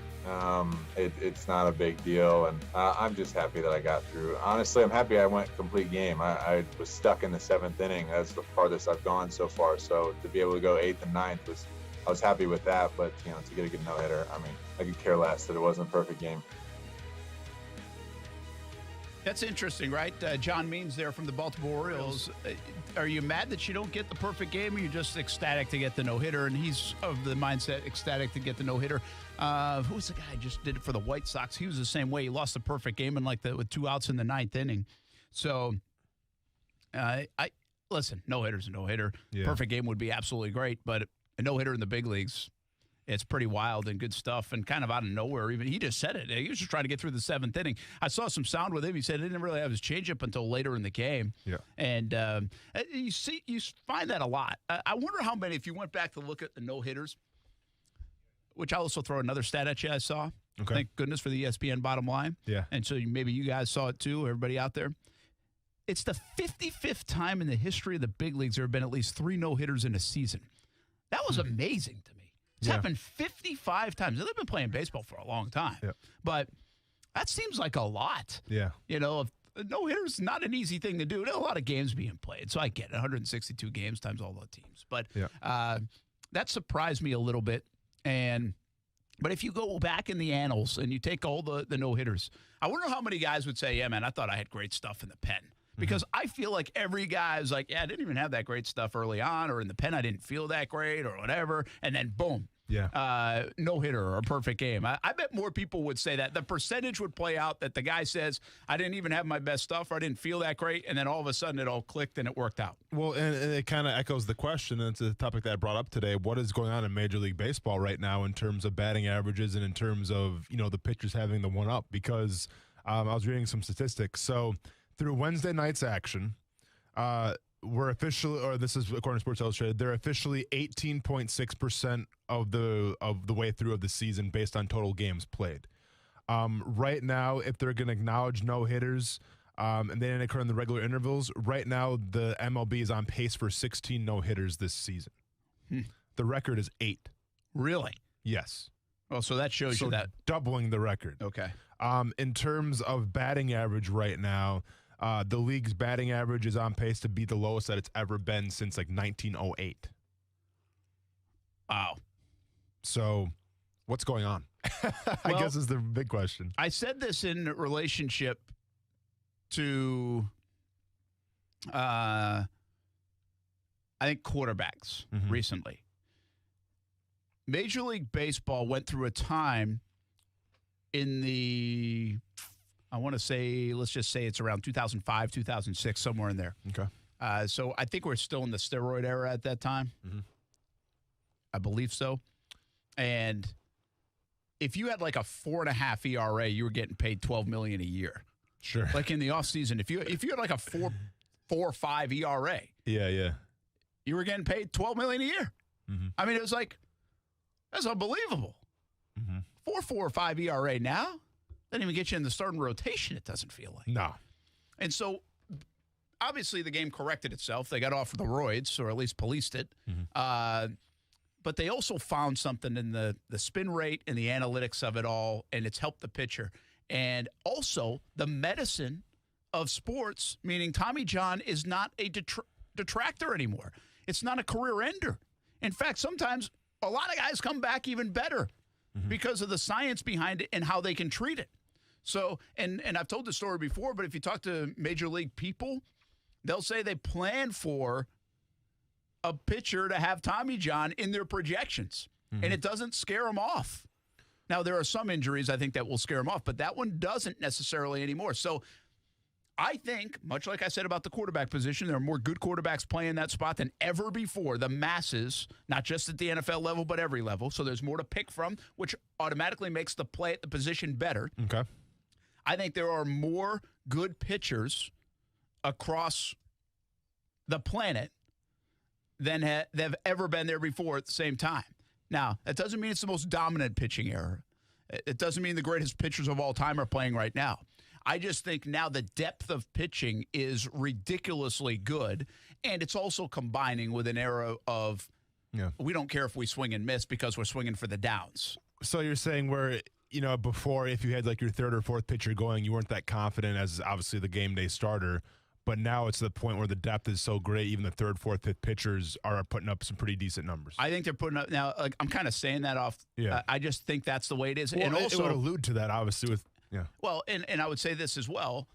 You're not out there as long. See, the analytics, there's a better chance your ERA is lower because you're only being asked to go through the lineup like twice, and then they're going to the bullpen, right? So there's more emphasis on the bullpens. And I would add, one more element. Now a lot of teams don't even use a fifth starter. They use a bullpen day. True. Right? Milwaukee does it. Tampa does it. More people are doing it. So I think that saves on the quality of pitchers now that you have. But I believe there are more quality pitchers out there than from a depth standpoint than ever before. And I think a lot of that has to do with the analytics, the science. Listen, the bottom line is, I think I read somewhere the average fastball in like 1988 was like 89 miles an hour in the big leagues. That's like the average fastball in high school around here.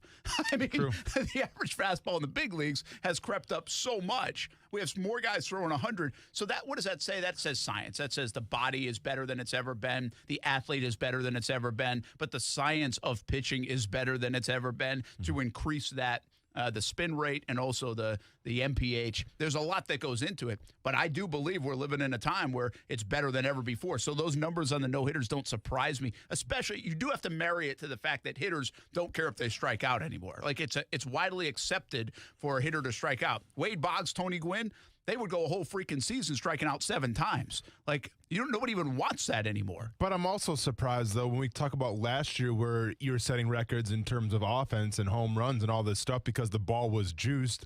And then all of a sudden, 1 year later after the fact, now we're talking about having the lowest batting average total and maybe the most, no-hitters of all time. Like, how does that happen just in 1 year? It's not just that the ball's not being juiced anymore because guys aren't hitting the ball. The guys aren't even touching the ball. So, like, what are we talking about here? Yeah, I think it's nasty. Dayton Murphy said something to us a couple years ago. We were talking to him, and he said, like, the nastiest pitch now is, like, the anything with sink to it. Like that's the hardest pitch for a big league hitter to hit at this level. And, kind of equated to, it's basically geometry, right? You got to swing up at that ball that's coming down, and you have to time it perfectly, going 90-something miles an hour, all this stuff. Yeah. But he said that, at least this was a handful of years ago, that was the pitch that people were having trouble with. Okay. Now, if you look at the last couple of years, and that might still be the case, look at even Chapman, I think, has developed a splitter as well. But I think it's now, like, people used to be afraid to throw up because the ball would leave the park. Now they're okay with throwing up over these last few years because, again, the spin rate can just get above the hands and above the barrel, and it's good enough. So, again, the evolution and the science of this plays a big role. And I think the hitters sometimes are playing – it's already a hard thing to do. And the hitters are playing catch-up. And they're doing it against guys like, who the heck is John Means? Yeah. Never even heard of the guy. Don't know. The White Sox are rolling out guys that people haven't even heard about, and they're throwing no-hitters. That's just the way the game is right now. It's got a lot of good players, hitting-wise, position-wise, but also pitching-wise. And I don't even know if we've heard about some of these pitchers. Then you do get a guy like DeGrom who's making it look like Pedro Martinez and Bob Gibson right now. For right? sure. I mean, that guy in this era is just absolutely dominant and untouchable. So baseball is in a fascinating place right now. I don't love all just the strikeouts or home runs. I think there needs to be a little bit more activity in the game. I think that makes the game sleepy at times, but it just showed the dominant nature of today's player, both on the mound and at the plate. And speaking of Albert Pujols, released, designated for assignment, whatever it is, for the Angels. I mean, what a career this guy had. This guy, you get a little bit afraid. It's ironic because today I think is Willie Mays' 90th birthday. And this is a conversation that sometimes goes with Willie Mays, is like he maybe played too long, didn't hang it up. You could tell it was going. He wasn't this unbelievable player at the end like he was, and it was so noticeable. And Pujols has a little bit of that feel to me. Like, he looks so old. Yeah. You almost always thought he was like 45 years old the last 5 years of his career, although the numbers weren't that disappointing. Numbers right now are not good. He's a lifetime 298 hitter for a guy who's hit 667 home runs. Enough said. Yeah, 298 impressive hitter for a guy who hit 667 home runs. If this is it, I mean, it's remarkable. He's one of the greats of all time, and I kind of say that quietly. He's one of the greats of all time. I don't think he's going to be a top of mind. Like, when we do home run lists, when we do RBI lists, when we do great power hitter lists or great hitter lists, like, I'm not telling you people will absolutely forget about him, but when you're doing that trivia question and you throw Ted Williams out there and you throw Mickey Mantle out there and you throw all these names out there, when you get down that list, I think you're going to leave out Albert Pujols. People are like, oh, shoot, I forgot about Albert Pujols. He's going to be that guy, because I think he kind of did it quietly on the West Coast as of late, obviously for the Cardinals for so long. Yeah, obviously a guy that I grew up absolutely despising and hating because he would, take it to the Brewers every single game, it seemed like. And I had to hear about how good Albert Pujols was. It's interesting because this guy won the MVP award 3 times.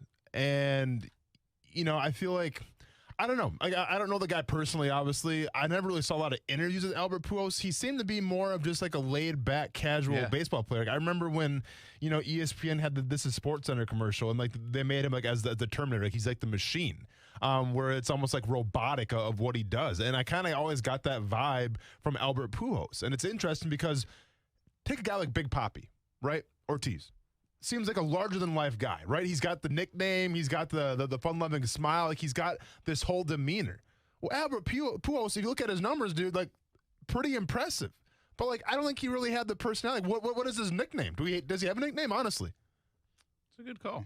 Like, what is his nickname? Like, just call him Albert Pujols. So, like, it was just, he was, to me, it's a straight shooter, just a businessman, took care of his craft, and obviously lasted a long time in baseball. It's just funny where I feel like he doesn't get his just due because of the personality, almost the Mike Trout effect, if you will. Well, I do think it's an interesting thing with Pujols, especially early on, because he was on like the edge of the steroid era. Yeah. Is when he first started. Yeah. And he's this massive human being. Mm-hmm. So what do we do? And he's hitting home runs from that are 530 feet. Sure. Now, he's never been linked to steroids as far as I can tell and find. Mm-hmm. But there have been people that have suggested it, which is probably more slander than anything else. Mm-hmm. But I think our instinct coming out of that time frame in baseball to see a guy with this much power, say, well, he must have been or did or does or whatever, right? Sure. And so, but I actually think that's kind of the cool part. Like, he feels more Griffey to me in the sense that you don't really link him to the steroid era. Griffey in the middle of that era and before that was kind of the guy that you knew didn't do it, right? Mm-hmm. On the outside of it, on the back end of it, to me, it feels like Pujols is the guy that even though he was great and even though he hit these bombs, that I think we all believe, and I believe that I don't think he did it. Like, I think he's just a big man, Yeah. And now, as we've given way to the Judges and Stantons of the world, we now say, hey, you can be a big man without having to use steroids. Yeah. But it took us a little bit from a mentality standpoint watching a game of baseball because of that era that was so dominated by steroids and users. And you didn't have to look big either way to use it. And also, I'll say this about Pujols. The stories I've seen on Pujols before, at least the things that come to mind, is like a gentle giant kind of guy, like all-world kind of guy. And maybe that's the only stories I've seen that have been portrayed that way. I didn't follow his career closely. I wasn't reading stuff on him every day, but those are the stories that I've seen. So I think he's kind of a cool figure, but like you said, lack of nickname or personality also equates to kind of this subtle star rather than this unbelievable star. As we compare a Fernando Tatis Jr. right now versus a Mike Trout. And Mike Trout probably at this stage is still 5 times the player Tatis Jr. is. But we feel like Tatis Jr. is 5 times the player of anybody else because of the stardom. No, for sure. And it's just, I don't know, it's weird because I remember like when back in, it would have been like 2009, 2010 when he had a lot of success. I think he won one of the MVP awards one of those years. Like, even then, like, maybe his detriment was the fact that he was so good and so consistent every single year. Because, like, I remember that time, and, like, Prince Fielder was all the rage. And, like, Josh Hamilton of the Rangers was all the rage for a while during that time. Because the story and all of that. And, like, Joe Mauer was a big-time deal. But, like, Pujols was always there. But I don't know. Maybe I just, I had the Brewers blinders on, so I wasn't paying attention to the Cardinals at all. But it's just a guy that I feel like, played at such a high level for so long, but didn't really get his just due probably because of the personality. Yeah, a little bit of that. And again, I do think there was this carryover from the steroid era that whether you didn't, like Jack Clark is a guy that's made accusations against Pujols that he used him. Yeah. But I think he's like the only one and nobody believes it. I mean, that's it. I looked up an article real quick and it says when Pujols hit number 600, there will be a small celebration. Not much more. That's a shame, really. And Scioscia was the manager of the Angels at the time. He says it's incredible. I think just to put it in the context, the guy that hit 300 home runs, that's like 10 years of hitting 30 home runs, and he doubled that. I mean, unreal. It is. He ended up with 667. Yeah. But he will be a first ballot Hall of Famer in Cooperstown and not linked. Like unless there's some kind of evidence that will come out at some point that. I mean, he's gone as far as to threaten legal action against people that have accused him of it. Yeah. Because says he's clean, and most people believe he's clean. So I do think there's a stigma of Pujols, though, that if I asked 10 people on the street, they'd be like, oh, yeah, but early on he used, right? I mean, he was a steroid dude. I think just because it was right on the cusp of that, the back end of that, and then I think the other part of it is what you just said. I think there's this – it's hard to be a star in today's world if you're quiet and subtle and not seeking to be a star. Yeah. And there's nothing wrong with seeking to be a star, build a brand, all those things. But you better go get it done and seek it to a degree.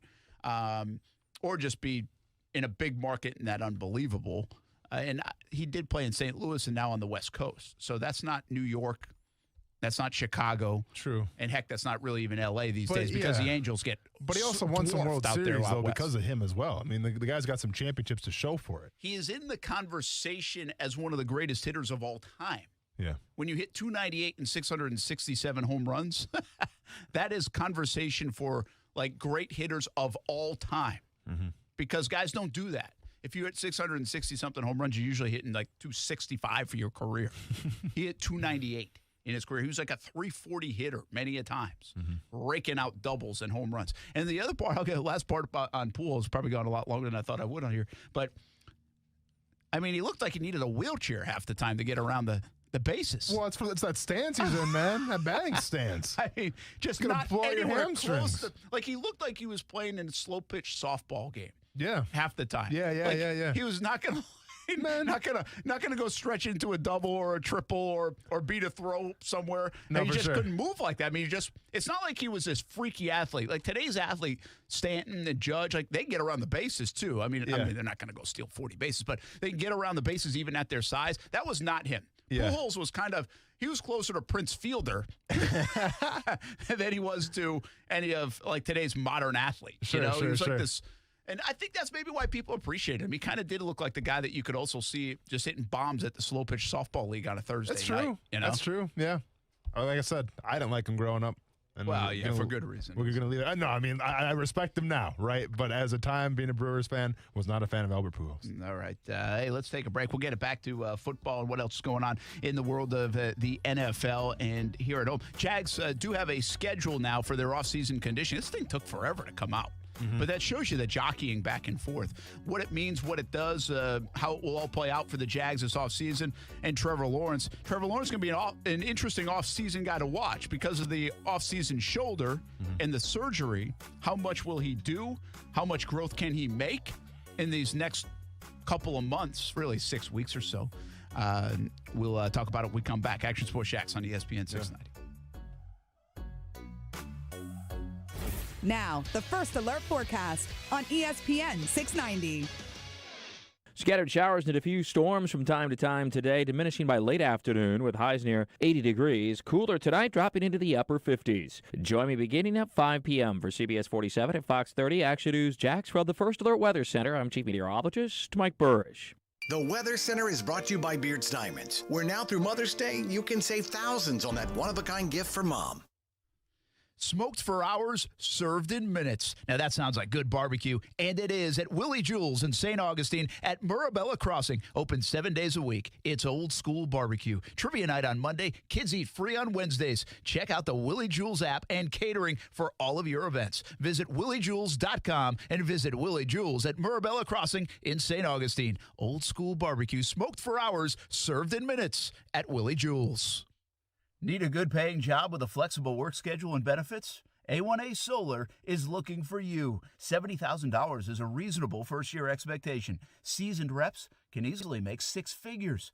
Leads provided to you as well. Health, dental, 401k benefits. A1A Solar is a tremendous company, voted best places to work in Jacksonville, and in 2016 was the Veteran-Owned Business of the Year. Be a part of an awesome company at A1A Solar. Just go visit A1ASolar.com. Injuries on the job can cause you to lose control. I'm Glenn Levine from the law offices of Anajar & Levine. Money is not coming in and your medical bills are piling up. Our legal team is here to help. We can help you file all your workers' compensation claims to make sure you get the proper benefits you're entitled to. If you've been injured on the job, call the law offices of Anajar & Levine at 904-600-4000. That's 904-600-4000 for a free consultation and take back control of your life. office in Jacksonville. It is the home of the Action Sports Jacks Dream 18, and make it your home course as well. The golf club at Southampton in North St. Johns County, located off County Road 210. It's family-owned and operated. Southampton is a fun course to play, and the golf club at Southampton offers club membership programs starting at just $79. With its elite practice facilities and player-friendly golf course design, it'll be your gateway to a great time with the family or with your buddies. For information on the membership programs, call the golf club at Southampton, 904-287-PLAY. Again, it's 904-287-PLAY. Hey, do you owe more than $25K on your car, a truck, or that toy in the driveway? Refinance your auto loan with One-to-One Financial. We'll not only lower your payments, but we'll put $200 cash in your pocket.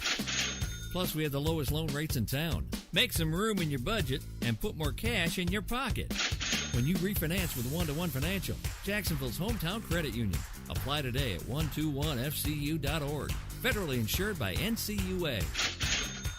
Got a business trip, long weekend, or maybe you just really want to try that new Toyota before you buy it? Then get it all when you rent a Toyota from Arlington Toyota. With easy online reservations and rental rates as low as $19.95 a day, there's nothing stopping you from hitting the open road in a new 2021 Toyota. So rent a Toyota from Arlington Toyota. Try it before you buy it and reserve your rental online at arlingtontoyota.com today. It's Good Morning at Moe's in St. Augustine only at 312 and US 1. It's the only Moe's in the country serving breakfast burritos. Full breakfast menu only at the St. Augustine location. Made to order food in the drive-thru. Hot, fresh breakfast on the go. Make it a better morning with Moe's Southwest Grill. Start your days with the home wrecker breakfast burrito. St. Augustine location only, served daily at 6 a.m. Moe's is ready to serve you breakfast. Make it a better morning with Moe's. CGC Water has been telling you if you're not filtering your water, you are the filter. Still not a believer? Well, you can believe me. My family has been a happy CGC Water customer for 4 years now. Customer service is tremendous. We got our water tested. We were told about our options in financing in detail. No pressure, just information. Installation was quick, and the CGC team was there every step of the way. And we absolutely love it. Because it works. Heck, I even think my coffee tastes better because of it. And I love my coffee. A Connecticut system from CGC Water removes up to 99% of contaminants. That's clean. Schedule your free water test today and ask how you can save up to $500. CGC is still taking extra precautions with in-home visits and continuing to follow CDC guidelines. Financing available with approved credit. Call 904-552-1242 for details or visit cgcwater.com. Serving Northeast Florida and Southeast Georgia. CGC Water Treatment, your local independent Connecticut dealer. Men, do you feel embarrassed in the bedroom because of ED or PE? Would you like to be the man you used to be? Prime Men's Medical Center has the solution. 98% of their patients experience a positive result from the treatment in just 10 minutes after just one office visit. Listen to Dr. Brown, a specialist in men's health. Prime Men's Medical Center offers custom blended medications for ED or PE designed just for you. There's no pain or surgery. If you have diabetes, high blood pressure, or prostate issues, not a problem. If Viagra, Cialis, or Levitra have let you down, not a problem. Now men are lasting 30, 60, 90 minutes or longer, and it's affordable. Contact Prime Men's Medical Center to schedule a private consultation. 904-664-8217. You'll see results on your first visit, guaranteed, or pay nothing. Call 904-664-8217. 904-664-8217. That's 904-664-8217. Where else can you get luncheon, brunchin', boozin' specials? Only one place, at Culhane's Irish Pub at Atlantic Beach and on the south side. It's as Irish as you can get, owned by 4 Irish sisters. And they've got fish and chips, of course, shepherd's pie. Go today for lunch or dinner. Eat in, order out. Culhane'sIrishPub.com for the full menu. And try the new 5 Sisters vodka at happy hour. Luncheon, brunchin', boozin' specials, and so much more. 2 locations, Atlantic Beach and the south side. Culhane's Irish Pub, Irish sass with 5-star class. Hey, it's Coos from Action Sports Jacks on ESPN 690. Now, I know there's a ton of ways you can listen to the show, but did you know one of the ways is through a smart speaker? Yes, the Google Home, the Amazon Alexa. It's pretty easy to do. Just tell either of them to play ESPN 690. Try it out weekdays from 3 to 6 p.m., and you can listen to Action Sports Jacks. Austin Lane. And I'm going to regurgitate it to you. I'm like a mother bird right now, and I'm spewing it in your mouth. Brent Martineau. You got doves flying and mother birds all week. I'm trying to baby bird you right now, man. Yeah, well, this is why I tease stuff and don't get to it. Action Sports Jax on ESPN 690.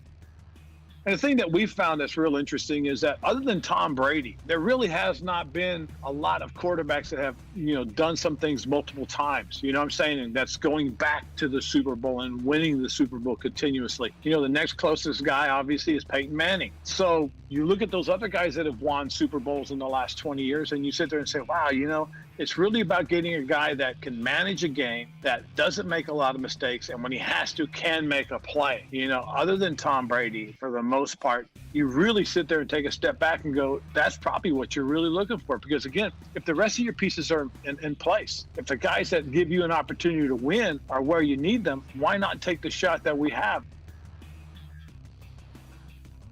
I don't know who that is. I feel like it's a former player. It's a head coach right now. Right now? Yeah. It would be a team that didn't take a quarterback that might have surprised people. No. That's Vic Fangio. No. Whoa, man.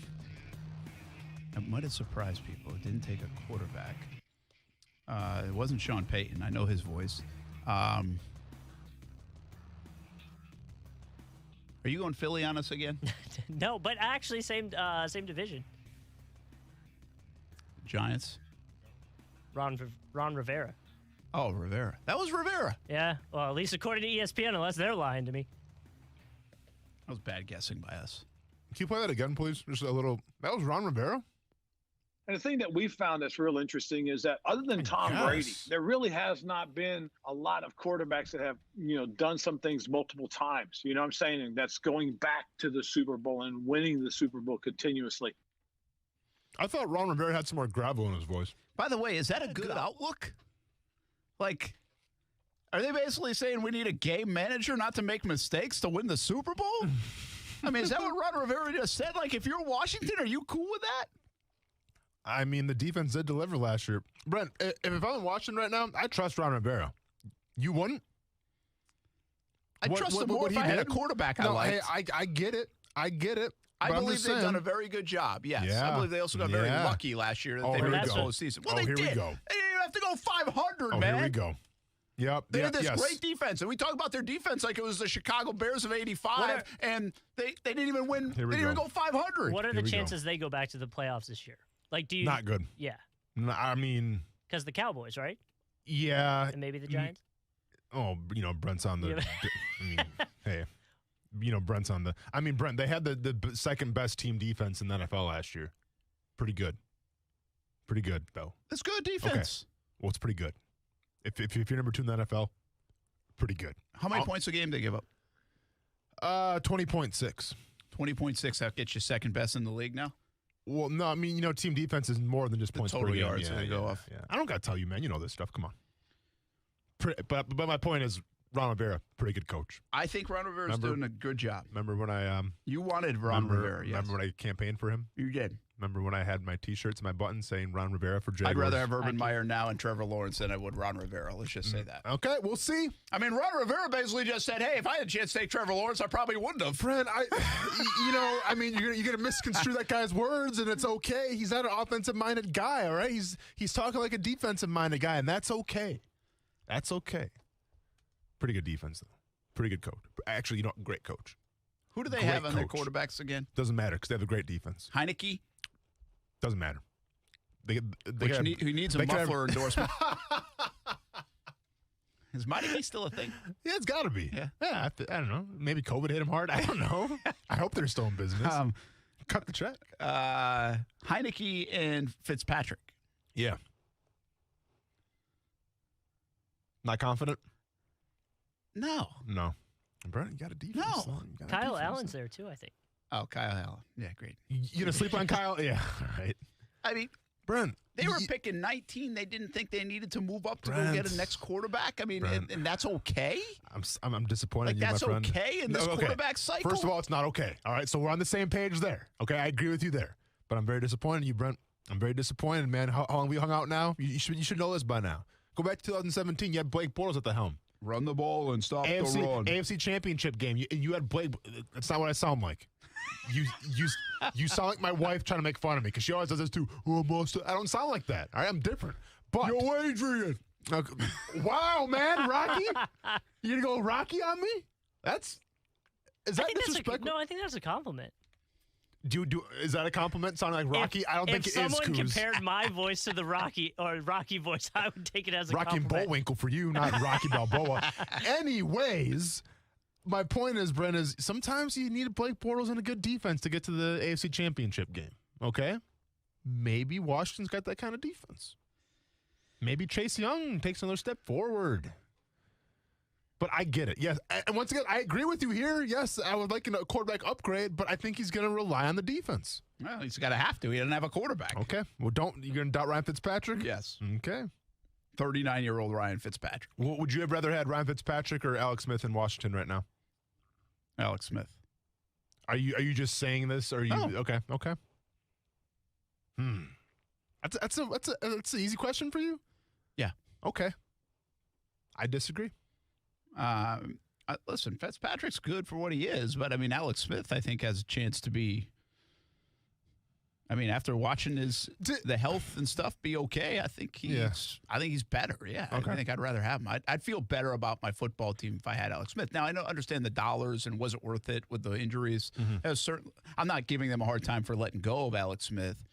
Maybe they made a right decision, but in part at the time I thought they made that decision because they were going to maybe try to land a quarterback in this carousel of quarterbacks that we had this year, whether it was teams giving up on their guy or even trading for like a Jimmy Garoppolo kind of situation if you wanted to try that, or they were sitting at 19, Patriots were at 15, Chicago moved up from 20 to 11 to get their guy. Yeah. I mean, why didn't Ron Rivera and Washington go get a guy?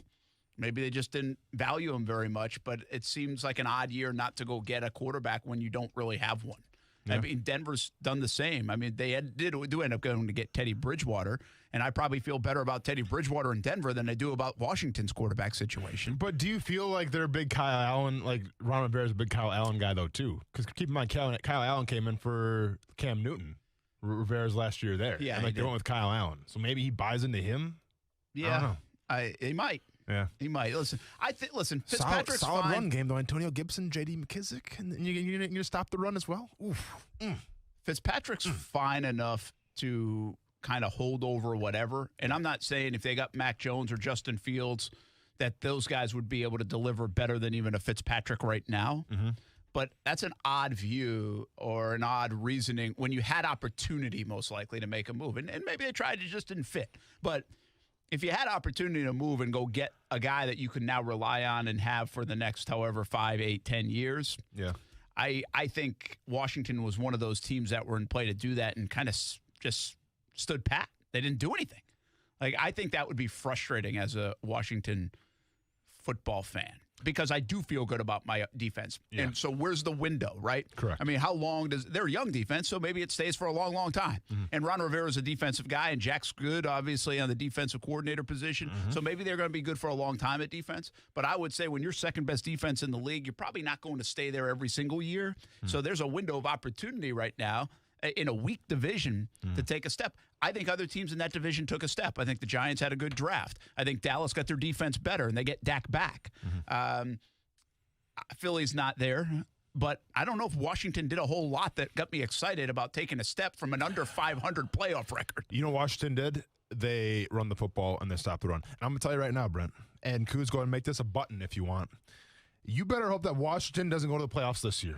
And you better hope that Dallas does what we think Dallas is going to do and go, because I'm going to be absolutely insufferable on this show if Washington pulls it out somehow and they win their division this year with running the football and stopping the run, because that's all I will be breaking down. There will be no Jaguars, Trevor Lawrence hype. There will be the wall that says it all. Hey, let's go to Washington today and see how they run the football and stop the run. Just letting you know right now. Run the football, stop the run. Yep. Yeah. And repeat it until the cows come home. Okay? I'm trying to get my foot in the coaching door possibly. No, not really. I don't want that. The Jaguars have an off-season schedule out now, thanks to the NFL.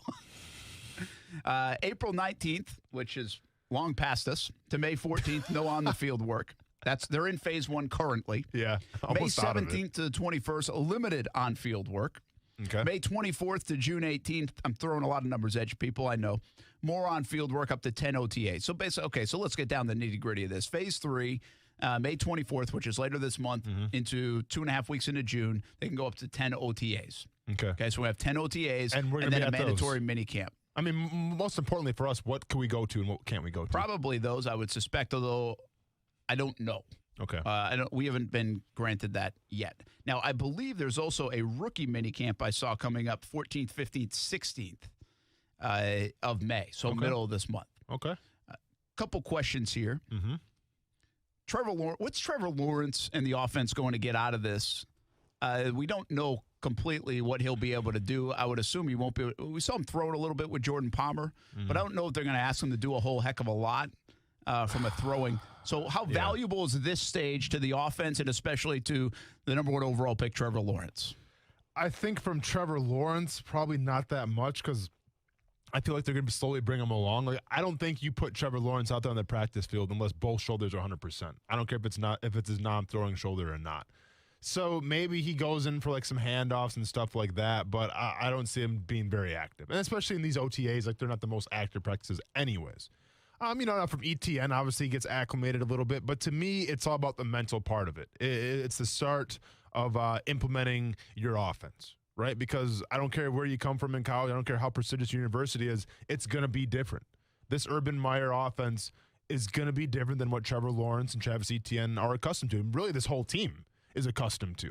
So this is really your first shot. And keep in mind, we're talking about on defense as well. Probably a new defensive scheme in a 3-4. Yeah. So you're going to have a lot of mental reps, a lot of mental install that you guys got to get on the same page because, depending how the training camp schedule works out, I think there's 3 preseason games this year, if I'm not mistaken. Mm-hmm. Okay, that's great and everything, but keep in mind, you got a lot of free agents, a lot of guys who have never played together before. This is that first step of everybody getting on the same page and really just learning each other's names, from the get-go. Yeah, I don't do you think they'll put Trevor Lawrence in all red, not just a jersey, but all red?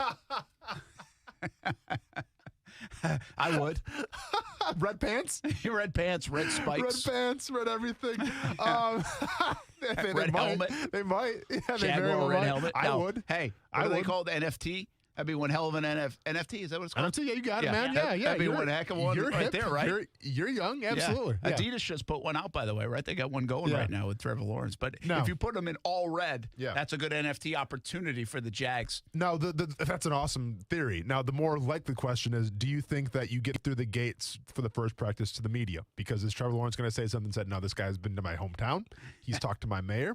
He was in the parking lot. I saw him. I was trying to go 50 for 50 in my throws. I saw Brent Martin in the parking lot distracting me, and I missed one ball over. I sailed it over the guy's head. Do you think you maybe get escorted out and saying that today? Nah, I mean, we're already on a good note. I mean, I already started the career off. Because the kids were there. Because the kids were there. Yeah. He wasn't going to throw you out over the kids. Came on live with me.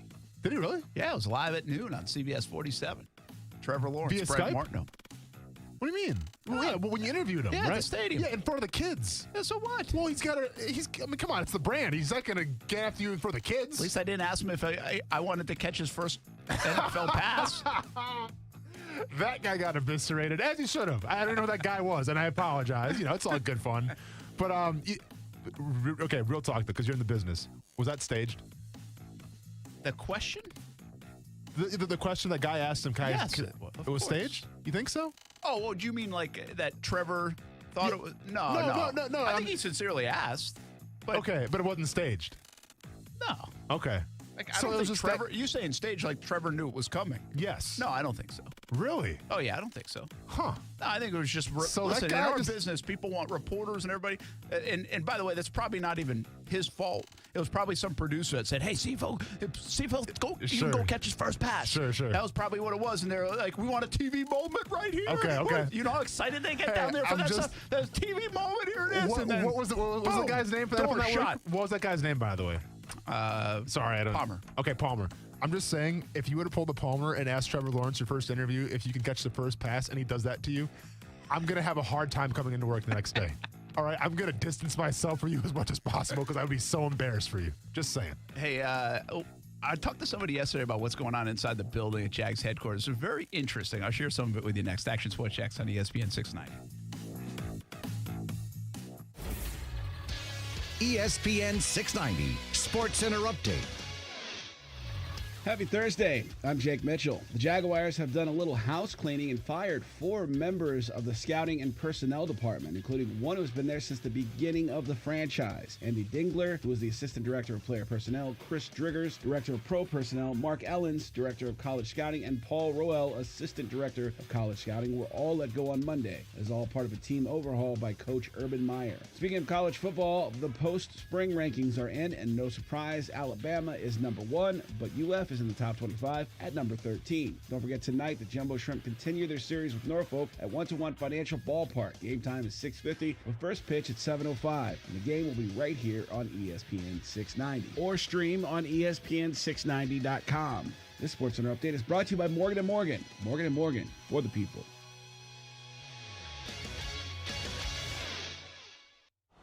The biggest names in sports coming to your mornings. Cleveland Browns head coach Kevin Stefanski. Kevin, there are so many expectations about Baker Mayfield coming into this season, but what impressed you most about him? One of the things I love about Baker is how he works. He's a gym rat. He grinds. He wants to be great, and he understands that there's no secret. You can't snap your fingers and it just happens.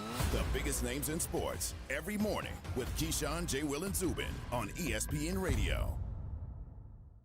Do you know a child who is deaf, hard of hearing, blind, or visually impaired? The Florida School for the Deaf and Blind in St. Augustine offers a tuition-free educational program to prepare the child for a lifetime of success. FSDB offers free comprehensive education, transportation, and boarding services at no cost to all eligible deaf or blind students, elementary through high school, no matter where the student lives in Florida. Call 800-344-3737 or log on to www.fsdbk12.org to learn more. No matter what you are driving, you can step up to luxury now at any of the Fields Auto Group dealerships in Jacksonville. Cadillac, Jaguar, Land Rover, Lexus, Mercedes-Benz, and Porsche.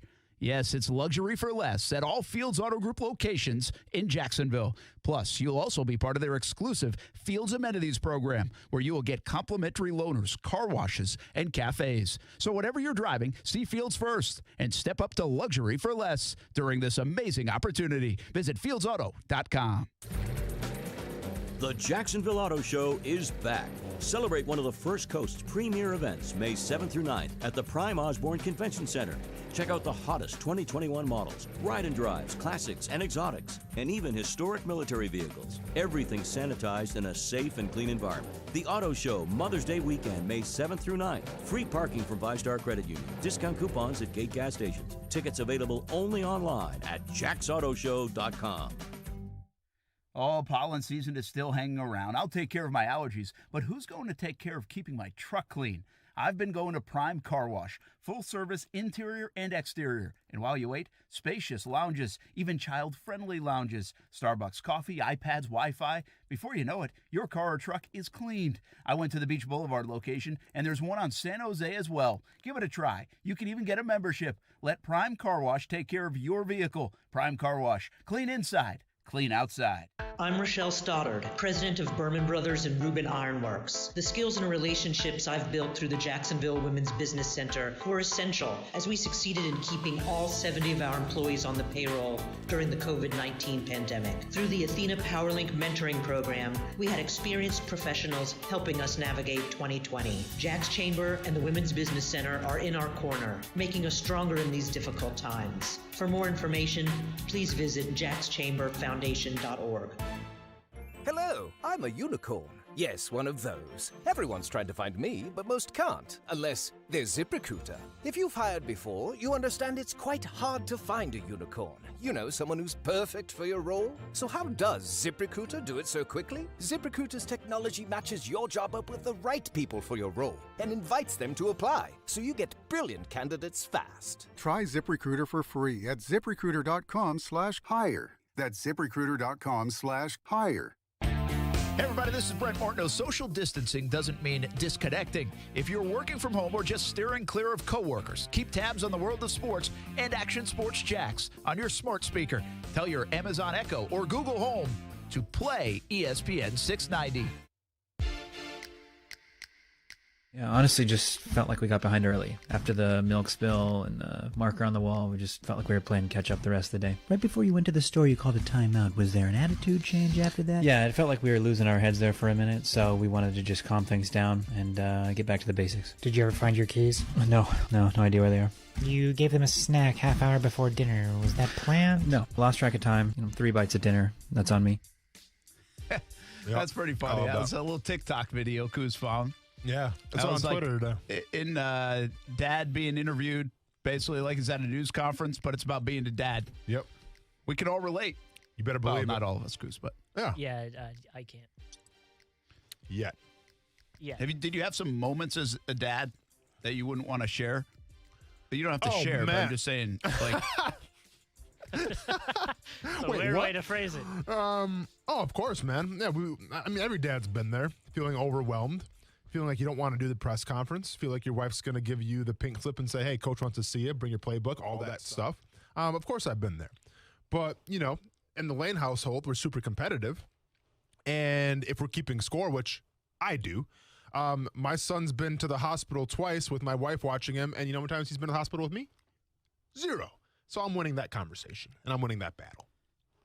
That is a pretty good battle. You better believe it. That's what we do in the Lane household, and I let my wife know about it all the time. I go back.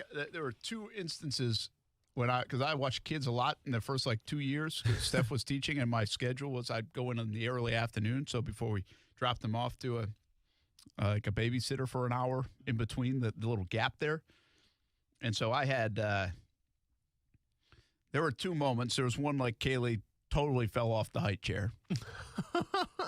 Total, just. I was like, oh boy. Yeah.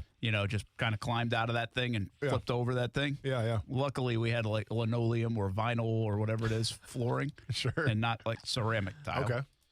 So that was good. No hospital visit. She was fine. Okay. Then the other time is, I tell us one all the time. It's kind of hard to explain, but the corner, say in a kitchen and then your hallway, right? Yeah. But the corner of the wall, where the wall comes, it's kind of sharp. Yeah, Right here, but if it was the edge? sharp edge, yeah. Yeah. Well, Kaylee and Ty are just learning to walk. Mm-hmm. Oh, the twins, I got to remind you. Yeah. But they're just learning to walk, and so they get up on their own. Well, Kaylee goes and gives Ty a hug, puts her arms around him. Yeah. Oh. And she just, boom, pushes Ty right into the corner of the wall there. Yeah. Right where the corner meets. Whew. And all of a sudden, That's Ty on his forehead, he's got this just golf ball looking thing. Oh. And you can see the line. I'm freaking out, man. I was like, what just happened here? I was like, should I call the doctors? Yeah. I was call my mom. My mom's 3 hours away. But I'm like, what should I do? Yep. Call the doctor? But just don't let him go to sleep right yet or anything like that. And see if you can put some ice on it. No, for see sure. if it goes down. So I avoided I don't know if I should have gone, but if we avoided that, just ended up being a big knot on his head. But that one was, those were the 2 scary times. Truth be told, I know about. Yeah, no, for sure. Truth be told, I'm more stressed about my dog than my raising a baby when it was my son, because dogs can't eat a bunch of things. You have to make sure they don't eat grapes. True. They can't eat chocolate. All this stuff. If my son gets into some grapes and some chocolate when he was 2. It is what it is. Maybe get a little hyper. Yeah. You're all good to go, man. So dirty dogs, diaper. So yeah, exactly. So dogs stress me out more than even my baby did. That would to me too. That's one of the reasons I don't have a dog and never have. I'd be just bad. I don't want to deal with that. I'd be a bad dog owner. I know. It's we have grapes in our house. I'm why are grapes even in the house? Because heaven forbid my son goes in there and one of them falls out on the floor. Then my dog eats. He's a smaller one. He's a French bulldog, and now we're talking sickness. Yeah. I don't want That's a good question, right? Dogs are great. Get the grapes out of the house. Being a dog owner or being a parent? Well, dog owners would tell you being a dog owner because dog owners love to pet themselves in the back. This is my little one right here. You know what I'm saying? In terms of expenses and everything, probably this dog owner. Depending. It can add up after a while. There is dog insurance now, by the way. Our company offers. Yeah, I opted no. Hopefully I don't. Hey, knock on some wood. I didn't have to opt in. Yeah. All right, hey, real quick. I was talking to somebody yesterday, been in the Jags building, and had been in the building in prior years. Noticeable change just being in the building. Sure. Like in the guts of the building. Sure. And other noticeable thing is, and we talked about this a little bit, is the participation. Told you I went in the building a couple weeks ago, and I was even surprised there were people there because it was a virtual time frame. It was voluntary. All the other teams around the league are saying, yeah, we're not even going to show up. We're not going. We're going to opt out as a team. Mm-hmm. Some people said some would show. Well, the Jags have, I mean, what's on their roster now? Close to, this was even before the draft, so 70-plus players. Mm-hmm. They have like over 60 players from what I hear there. Yeah. By far the most participation. Yep. That's what you got to do. In the NFL. Yeah. What does it say about Urban Meyer and what the kind of already how people can feel the difference, just the way they do things, the interaction, all these. Somebody, by the way, said there is like a basketball hoop and cornhole out there too. So it's not like it's like, yeah, it's so. What does that say when somebody says that to me? Is that Urban's first impression a good one? Urban already making an impact with the players, people buying in early on? What is it? See, no, it is, but it's the sign of there's a new regime in town. Because I went through the same thing in Chicago when John Fox came on board with his whole staff. Everything got turned around. And I remember, at the time, I was like, well, I'm going to make the team or not. It was never a foregone conclusion. And a lot of guys in the locker room felt that way. But when John Fox came in, was the spring workouts were the mandatory? Absolutely not. But you felt like you had to be in there to make that good first impression. So, for me personally, I remember I was in Jacksonville. I was going to this festival called Welcome to Rockville. It was a big one. Well, I had tickets and everything. I had my plane ticket. I'm like, I'm not going to go, man, because I got to stay here so John Fox can sees me working for some mediocre workouts, by the way. It was nothing. I got in the squat rack, did my stuff. Oh, I hope John Fox saw that. Yeah, all right, man, camera in here. Keep me in mind, right? And then 2 weeks later, I get cut. So it didn't work. It is what it is. But no, that's exactly what it is, man. It's all about making that good first impression, even though it's not mandatory. If you're trying to make this roster and you're trying to get in the coach's good graces, it is mandatory. I think partly the reason Urban Meyer was brought here was to shake this organization up. And if you can feel that immediately as you walk in and just in a couple of days, or if you hadn't even been in there a while and you can feel it and sense it by being in there in a few hours, I think that's a nice start. I don't know what it means, what it will lead to, but it's better than the alternative. Sure. Same old, or even worse. I mean, there's a lot of buy-in right here in Jacksonville. That's not the case across the NFL with a lot of buildings. Yeah. Well, I don't know what it means, but I'm just telling you what I've heard, and I think that's a heck of a start for Urban Meyer. And he, by the way, last week with us when he was live on our draft special, he stopped and said, hey, these guys are doing everything I want them to do. Again, all about the player, all applauding the player, praising the player. Shad Khan, in my sit-down interview last week, I asked him about the courtship of Urban Meyer. We didn't get to that part last week. I wanted to hold it to this week. You'll hear a little bit about it coming up at Football at 5 next on ESPN 690.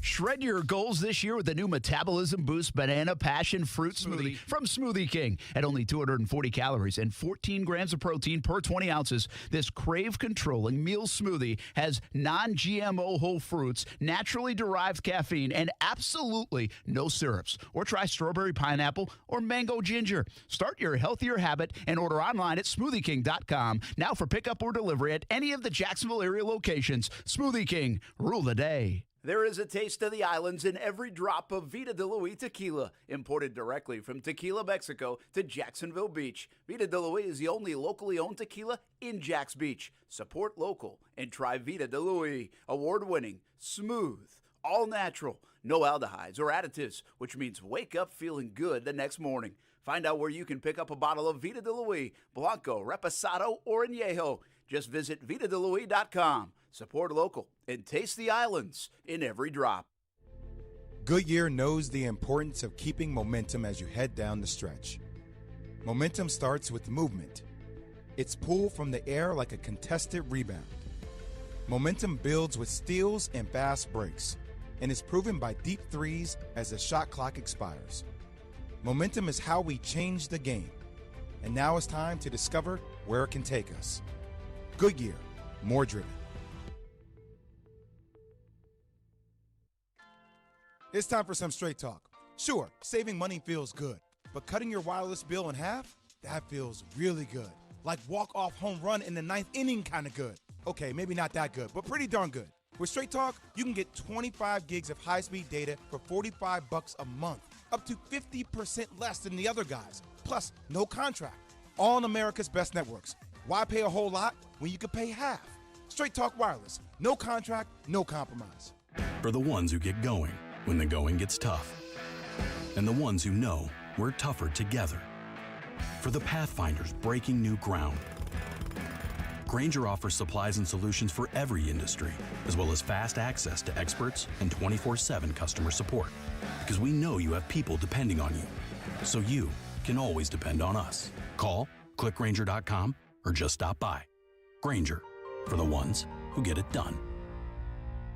Summer dreams start in your new Toyota, so check out my friends over at Arlington Toyota. With over 700 new Toyotas available, a complimentary lifetime powertrain warranty, 30 days to love it or exchange it, and 3 years of complimentary maintenance, why wouldn't you buy new from Arlington Toyota? Plus, you can score some great deals during the Summer Starts Here sales event going on right now. Shop in person at 10939 Atlanta Boulevard or online at arlingtontoyota.com. Visit arlingtontoyota.com/May for full details. Nurses take extraordinary care of us during what is often the most difficult and trying times in one's life. We often take for granted the service and sacrifice of these first responders. I'm Mark Anajar from the law offices of Anajar and Levine. If you are a nurse and currently face investigation or complaint under the Florida Nurse Practice Act, you are not alone. Call the law offices of Anajar and Levine at 904-600-4000 for a consultation and take back control of your life. Office in Jacksonville. Just be ready. Just be laid back.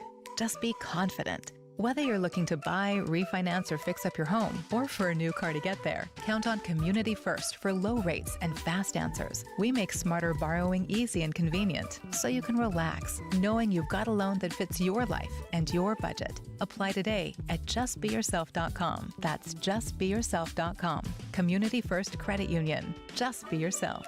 Federally insured by NCUA, Equal Housing Lender.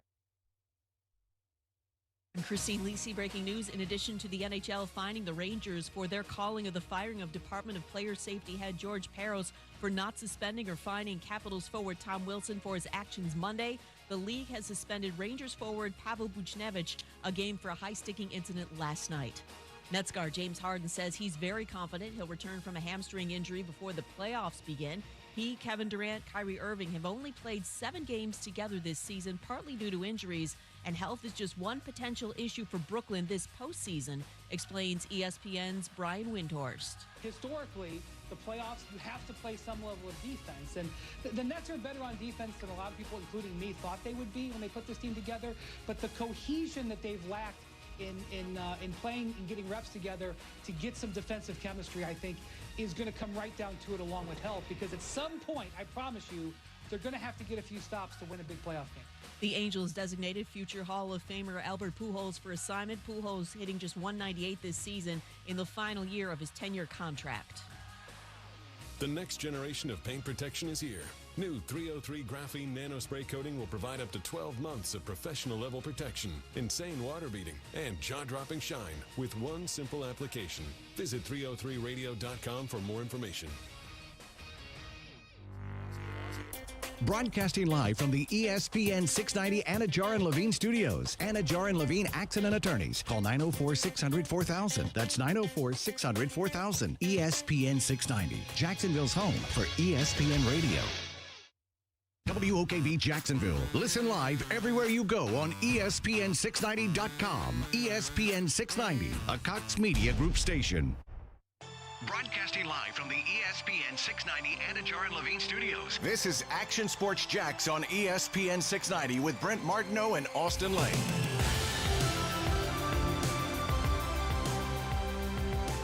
They're not going to require players to get vaccinated, but they are going to continue to strongly encourage, and they have issued memo after memo to teams telling the teams to strongly encourage vaccinations. And while they haven't finalized with the NFLPA yet what exactly the rules will be, Brandon Beane is correct. There is going to be some sort of percentage threshold where if a certain percentage, other sports have done this, I think in baseball it's 85%, if a certain percentage of your building, players, coaches, staff, everybody is vaccinated, then they're going to ease the COVID restrictions for your team. You'll be able to have more liberal use of meeting rooms, locker rooms, weight rooms, cafeteria, all that kind of stuff. So teams are going to want to get there. And you hear Brandon Beane. Look, I mean, if Josh Allen doesn't want to get vaccinated, he's not going to cut him.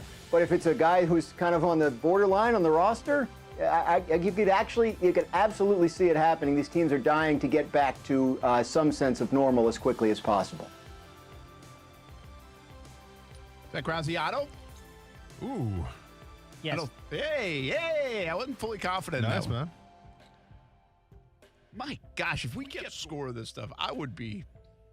I mean, but I'm so good at this. You're assuming that I'm actually paying attention half the time, too, though, Brett. Hey, that's part of it. Yeah, I know. I know. It's part of it. Sorry, I'm just trying to do homework and research. And all that that's stuff. okay, too. That's where you come in big on the show. Those work emails get in the way. Emails, by the way, man. What's up with those, huh? You get a lot of them now. I mean, you get an office. That's what happens. You get an office. Yeah. I mean, office suite, more like it, though.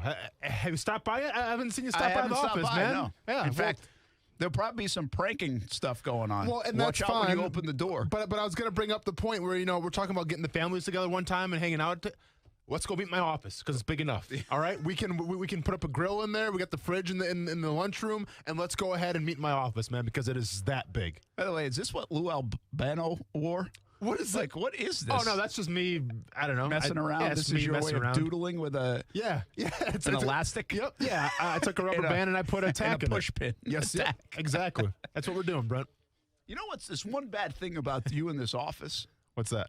Like, it was crystal clear, like ESPN 690. There's like, in our cluster, there's like all these stations. Yes. And then there's ESPN 690. There is, right? yes. So it's crystal clear. And but in the pecking order, like, I'm still like TV guy. Sure. Been a part of the business company know for who a you while. Right? So Carry it's like, a big stick, Brent. Listen, I might not care much about ESPN 690, but I'm Brent Martineau. No, you are Brent Martineau. Yeah, and by the way, you got a lot more Twitter followers than I do. Absolutely. That should signify it right there. And then there's Kuz, who does a little bit of everything. So, I mean, he's a even little bit in everything. meetings Guys and stuff everywhere. like that. Yeah. Well, so really on the totem pole of employees, here we go. Austin Lane was like, hey, it's kind of cute. I play in the NFL. Yeah. Fights in a cage for a living. Sure. Now here he is. And he's Social media talking some influencer. radio. Yep. Go on. Now all of a sudden, the guy gets an office. Yes. He's like on meetings and stuff with people. That They're is paying correct. attention to him. That is correct. I have now slipped lower on the totem pole than Austin Lane in the last couple of weeks. You're following the depth chart, Brent. All right, you're kind of the Gardner Minshew right now of the media, and it is what it is. I mean, you got your gimmick, and it's cute, and we all appreciate you. The whole thing is fine. But Brent, there's some new blood coming in, man. Better watch out. New blood. Just a heads up, corporate. My contract's up later this summer. Oh! Because I was telling Brent, I think you were busy. I said we all get our wives together. We can bring your kids if you want to, and let's all meet in my office. Let's have a nice little dinner because it's big enough for all that. Hey, there is a lot of room in there. Who are you telling? Do you have a key to open it yet? No, I don't. No. So here's the thing. If I can get a key to my own office, that would be fantastic. And obviously a nameplate as well. But if you go in there, I could kick down the door right now and I'll show you the phone. The phone says my name on it. Yeah. So that's progress. That's a good call. So you need to know the people. You need me to talk to someone, get you a key, get you a nameplate? Here's what. Either that or I kick the door down. I mean, here's what I love. It's your move, Cox Media. By what are you putting, Taylor Swift or Casey Musgraves on your door? Yeah, you got to pick. I'm thinking Casey Musgraves a little bit. I'm not sure. I might just put a giant fat head in myself. I was going to say, you might walk in and there might be a picture of me. I'm going to be honest. I mean, I already pay for most of the stuff that happens over on this station anyway. What the hell's another couple $100? We don't have a country station, so I think they'd look at you weird if you put a Casey Musgraves one up there. Oh, or I could be an innovator, and all of a sudden they offer me like a country gig. All of a sudden now the country music station opens up, spearheaded by Austin Lane. I'll be like the next Lil Nas X without the without the shoes, without the shoes and the videos. Yeah. By the way, he's gonna be at SNL coming up. So what does that say? Is he really? Yeah. There you go. On the 26th? Gosh, we are. It's like I was just watching that Jake Paul video in Mayweather. What? I thought we banned that guy. Here we go. I'm going to tell you something. It's got to be a slow news day. We've got Jake Paul coming to the table again. But this is what happens in our world, right? I'm watching our TV people go email back and forth. Like, we roll our eyes. We see that video. There's like video of them. Yeah. They obviously have like this media stuff. Oh, yeah. And then so spontaneous, he steals though, huh? like Floyd Mayweather's hat. And like then a child, by the way. it's so stupid, right? Yes, it's dumb. You, like, thank you. It is. We've gone to the Jake Paul might be like mocking the whole process of promoting a fight so much that we're going to not enjoy that part of it anymore. True. When it comes to boxing and wrestling and MMA and all this stuff. Like, True. We might not buy into it at all. Like, it might get to that point because this is silly and kind of dumb. Thank you, Brent. And so he takes the hat. Well, in our newsroom, I have some people saying, hey, did you see this? I kind of like this. No. Yeah. So You're not going to cover that, are you? I don't know, but I'm just telling you. Brent, but that's the way people react, not us. We roll our eyes, but people react to this stuff. And then what do? They give people Saturday Night Live hosting I know, spots. man. It's a crazy world that we live in. I think, like, do we go after somebody? And I mean you. Do you go after somebody in this town and just, I don't know, pull their hat off their head and get some hype going on? Like, I mean, let's we go. could. Let's go, Brent. You could do it. Yeah. We're going to be said, the bullies of sports radio in Jacksonville.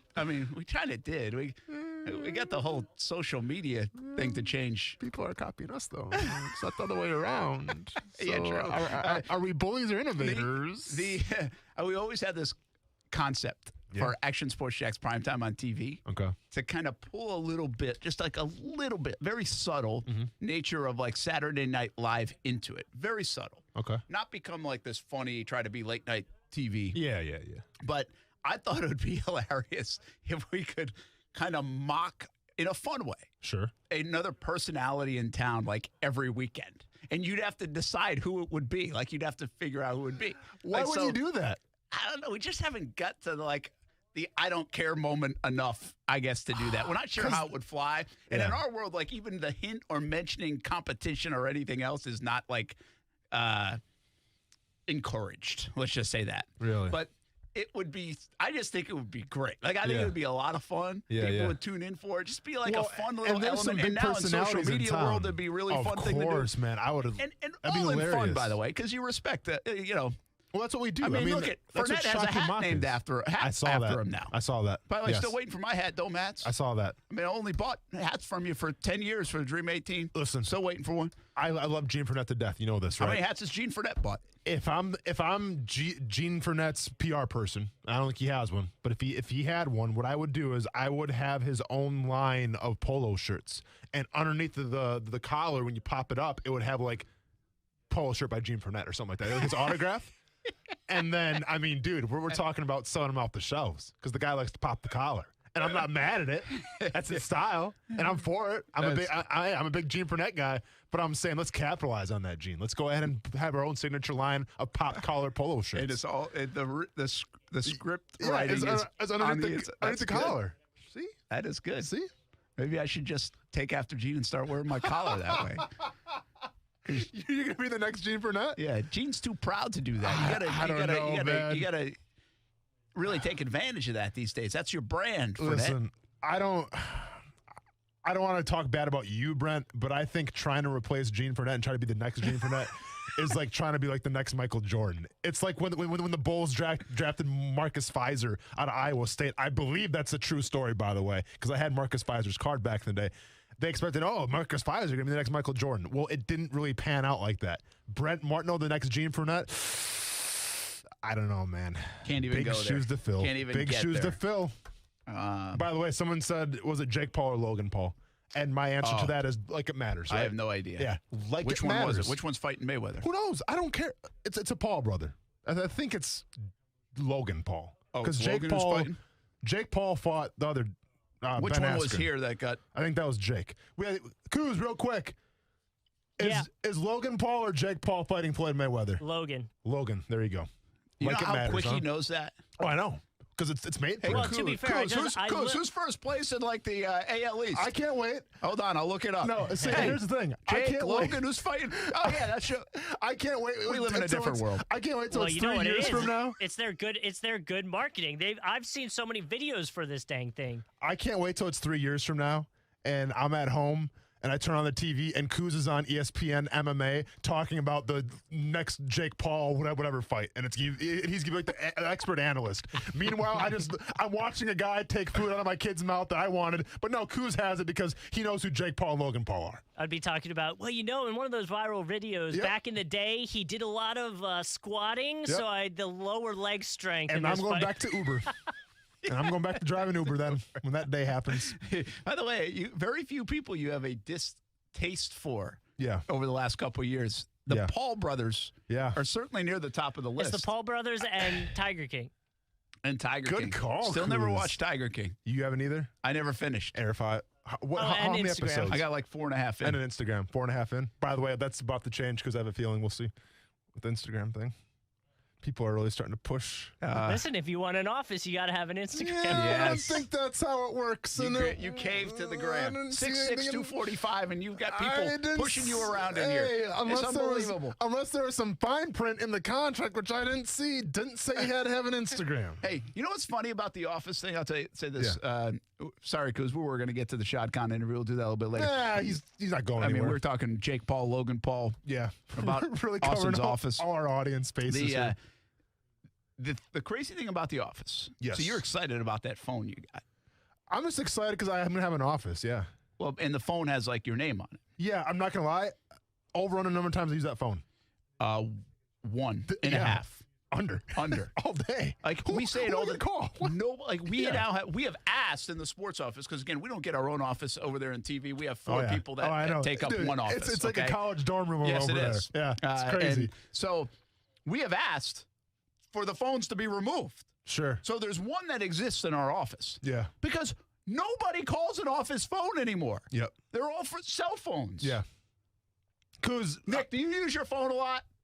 No. See? Nick, boss man Nick in here. Because how does when you get a secretary, because my office is that big, how do I go about, because, I mean, listen, here's what I'm afraid is going to happen. I'm afraid Brent's going to come by my office. I'm going to be so far down in my office, I can't even see him coming in. I need a secretary there. Who do I go about, with a secretary thing? Is that HR? Who do I talk about? I guess that's an HR thing. Okay. I wouldn't know about that one. Heaven forbid you come to my office. I can't even hear you because it's so big. Yeah. So, okay. Well, that's why you have the phone. Maybe you have a phone at each end of it.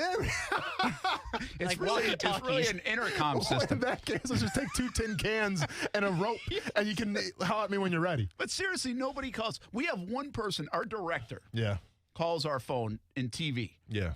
Only on Saturday and Sundays. Yeah. The weekend director will call and check on things. Yep. It's the only time the phone rings. Yeah. That we get, once in a while I'll get bad email about coworker that wears sneakers. I mean, bad voicemail. And that will play on the radio sometimes, right? Oh, okay, yeah, I got you. A mad, angry Jags fan or yes. something like that. But we get, those are useless. That it does have your name on it, but it's almost like it's just office furniture. Yeah. Is the office phone now. Does anybody really use an office phone? I don't think they do. I doubt it, man. I highly doubt it. This used to be in the day, You use an get office this phone. simple, Why yeah. would you use office phone? Well, because they would pay for your long distance. So, you don't have to worry about that. No call and collect for this When guy. was the last time somebody paid long distance? Oof. I mean, it's been at least it's been a decade and a half. I think so. Yeah. Because Skype was kind of the game changer as well.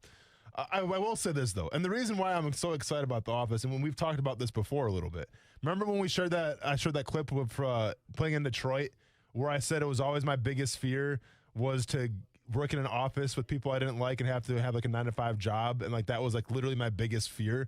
But I never comprehended, well, what happens if you have your own office? So that to me is why I'm so pumped up on it. It's not the fact that I have my own space. I'll be honest, I'm never going to use that office. Let's be honest here. I'm not going to really use it for anything except yoga and maybe getting swole and maybe put a PlayStation 5 in there. But that's about it. No business being conducted.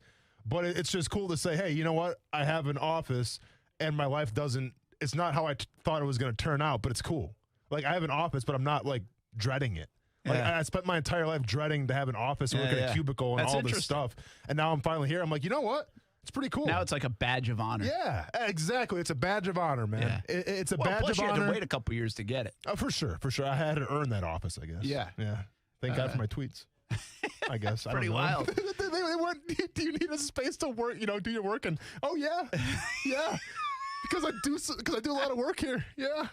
Yeah, go and give me, I don't know, 100 or 500 square feet, and let's get some work done. Hey, the Jacksonville Jumbo Shrimp, by the way, sold out tonight, tomorrow, Saturday. Love it. They just have some bleacher seats available for Sunday. What an awesome homestand this is for the Shrimp. Congratulations to them.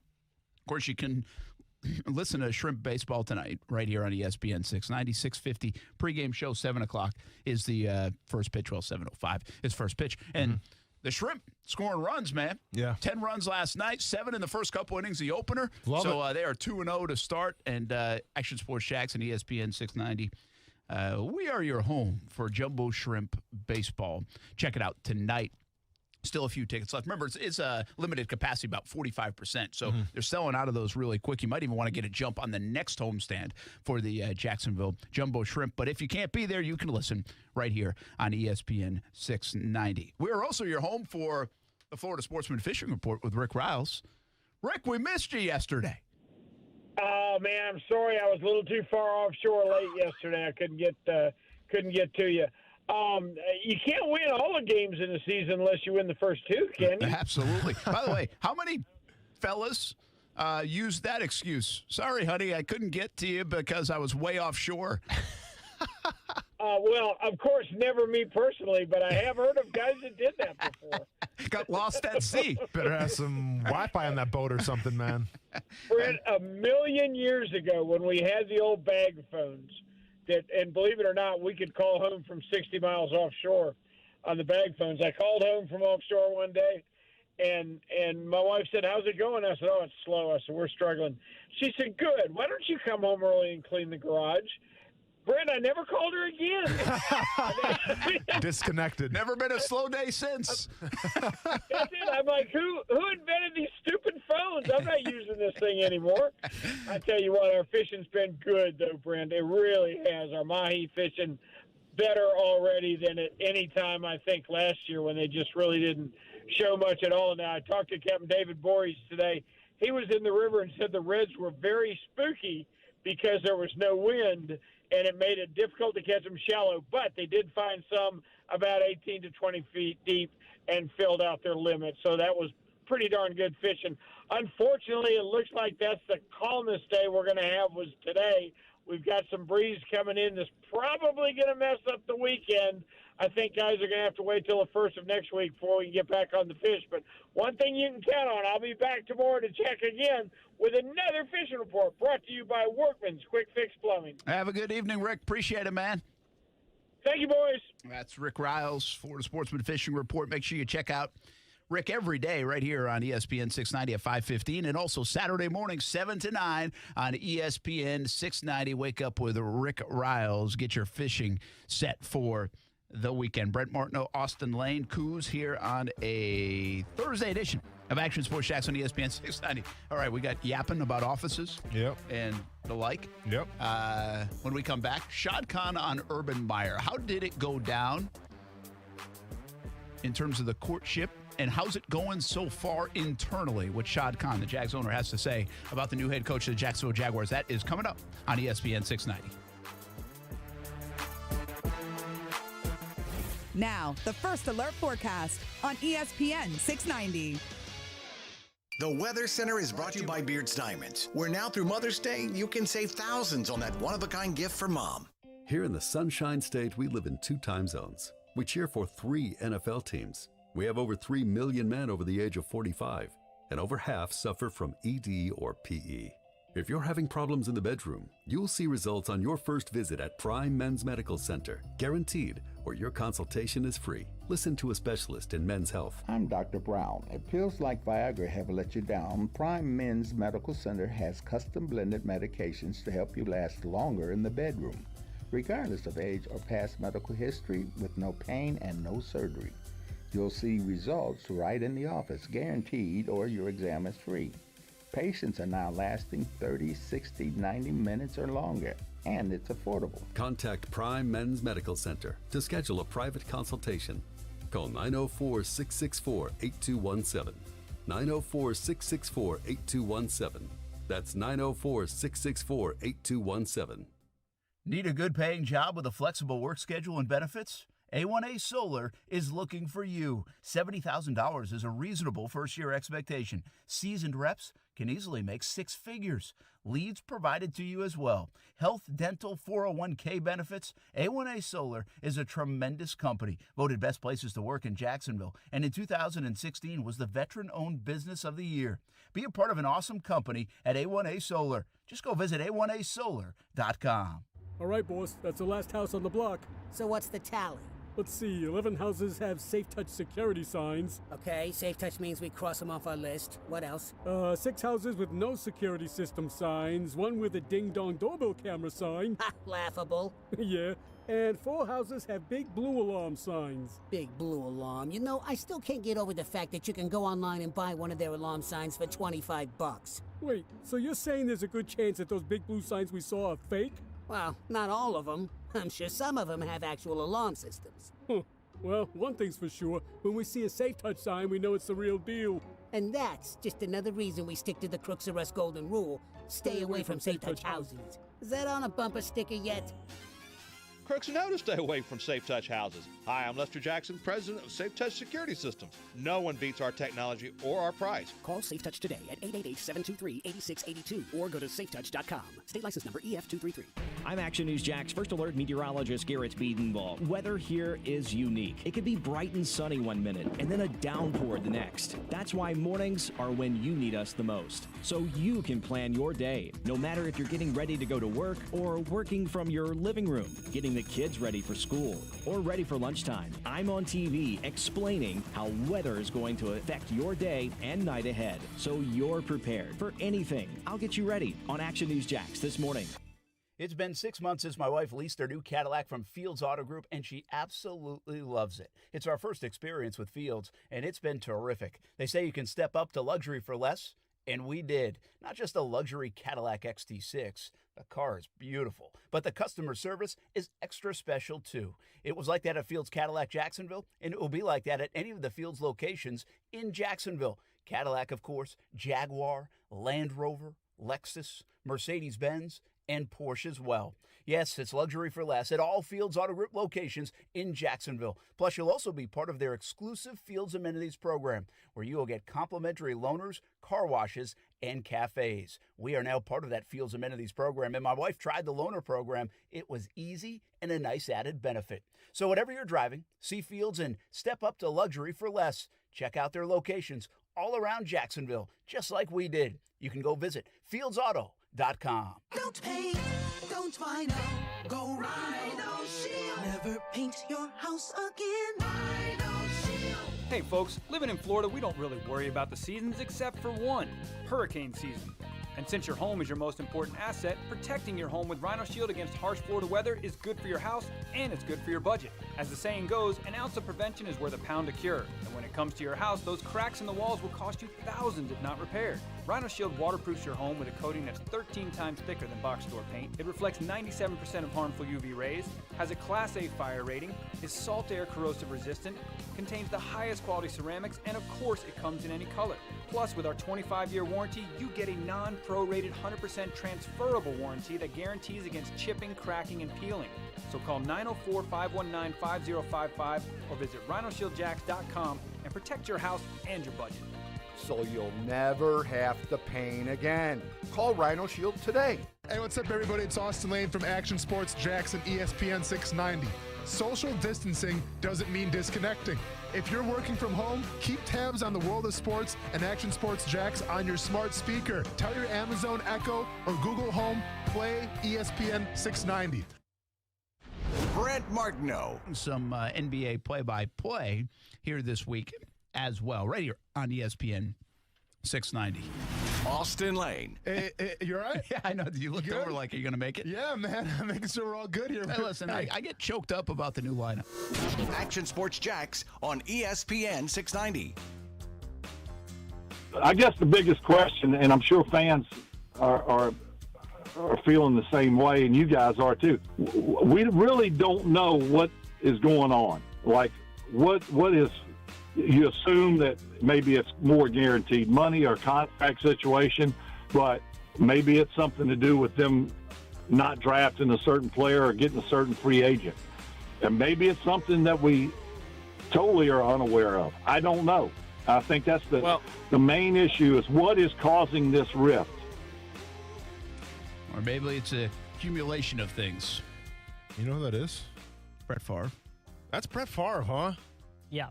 Man, he sounds old. I mean, with all whatever. He is older. Okay, so he sounds old.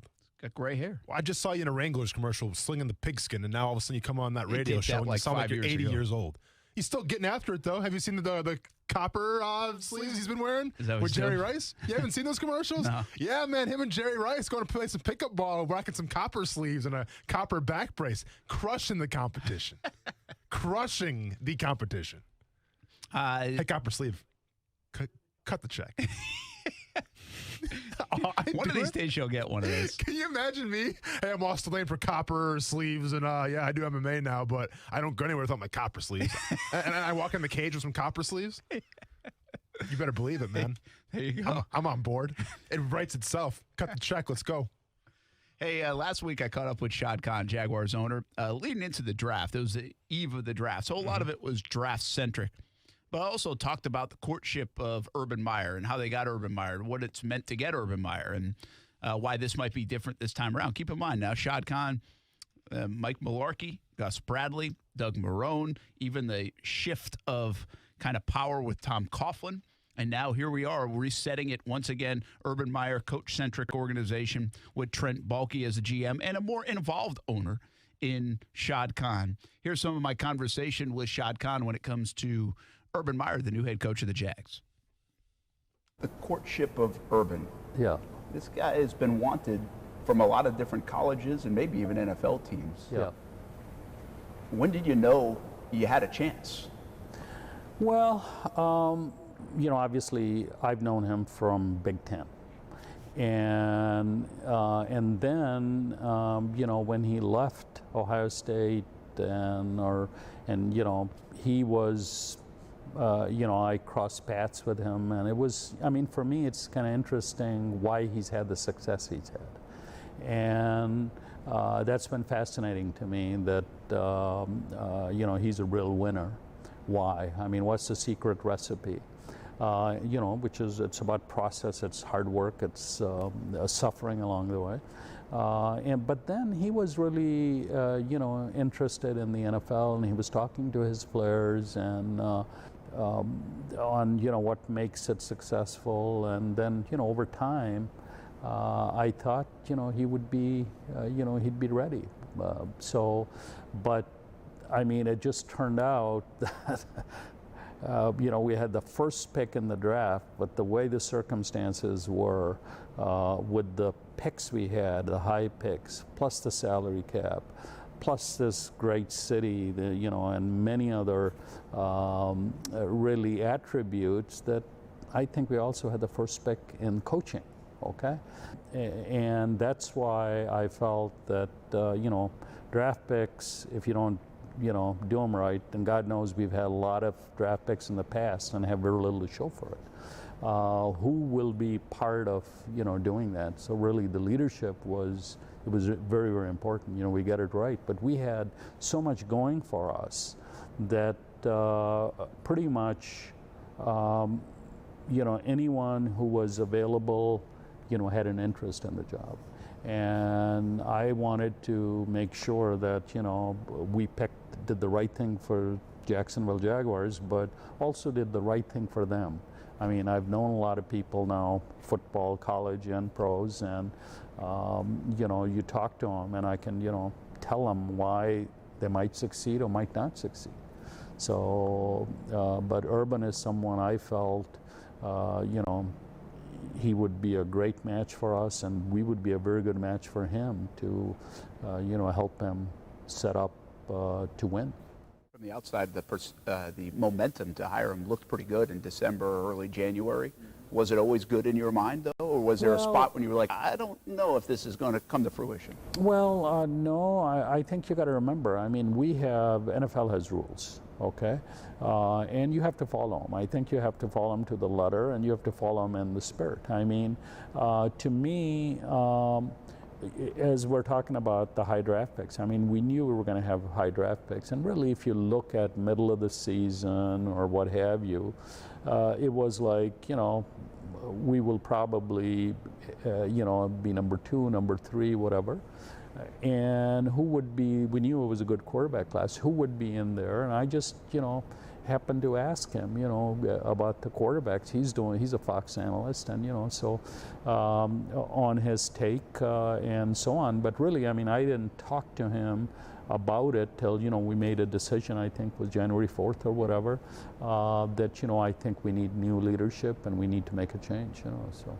What have you seen up close around him now?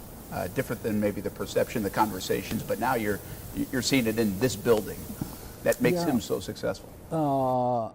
I think he's a smart guy. The history of football, I mean, for me as a fan, whether it was about Lombardi or Bill Walsh, and I think in the league, our seating arrangement, we sit across from Robert Kraft and, arguably the greatest NFL coach ever, Bill. I mean, you look at all of these coaches who've had success have been really smart. But I think the curiosity and the continuous learning, the issue of, whatever impression you might have had if you were covering him in Gainesville a number of years ago, I mean, he's evolved in a good way. And every article that was written, even to this day, that, all the list of coaches who were college coaches who've been unsuccessful, okay? So I don't think that's lost on him or on me, and I think, my goal was he's going to create history. I mean, winning national championships in different conferences and then winning in the NFL, that would be a first time. And I think that's a big part of the drive. And but I think we have the perfect setup for him to succeed also. He has pushed what's best for the player.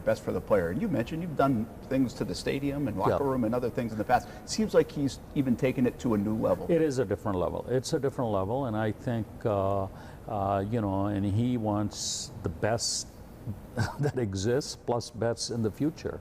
So I think we have plans for that. Some of that involves brick and mortar, and I think we'll be sharing. But I think we've done everything with what we have. Absolutely, I think he wants to do that for the players. I mean, after all, they're the key asset, number one asset for a football team. But then he also expects for them to work hard and play hard. And win. Yeah. Is the facility that he talks about important to that combination? I think so. I think it's important. You need the right leadership to get. If you go back, I mean, our coaching staff, training staff, sports science have never been wanting for anything here ever since I've been here. It's like whatever they wanted, we've had.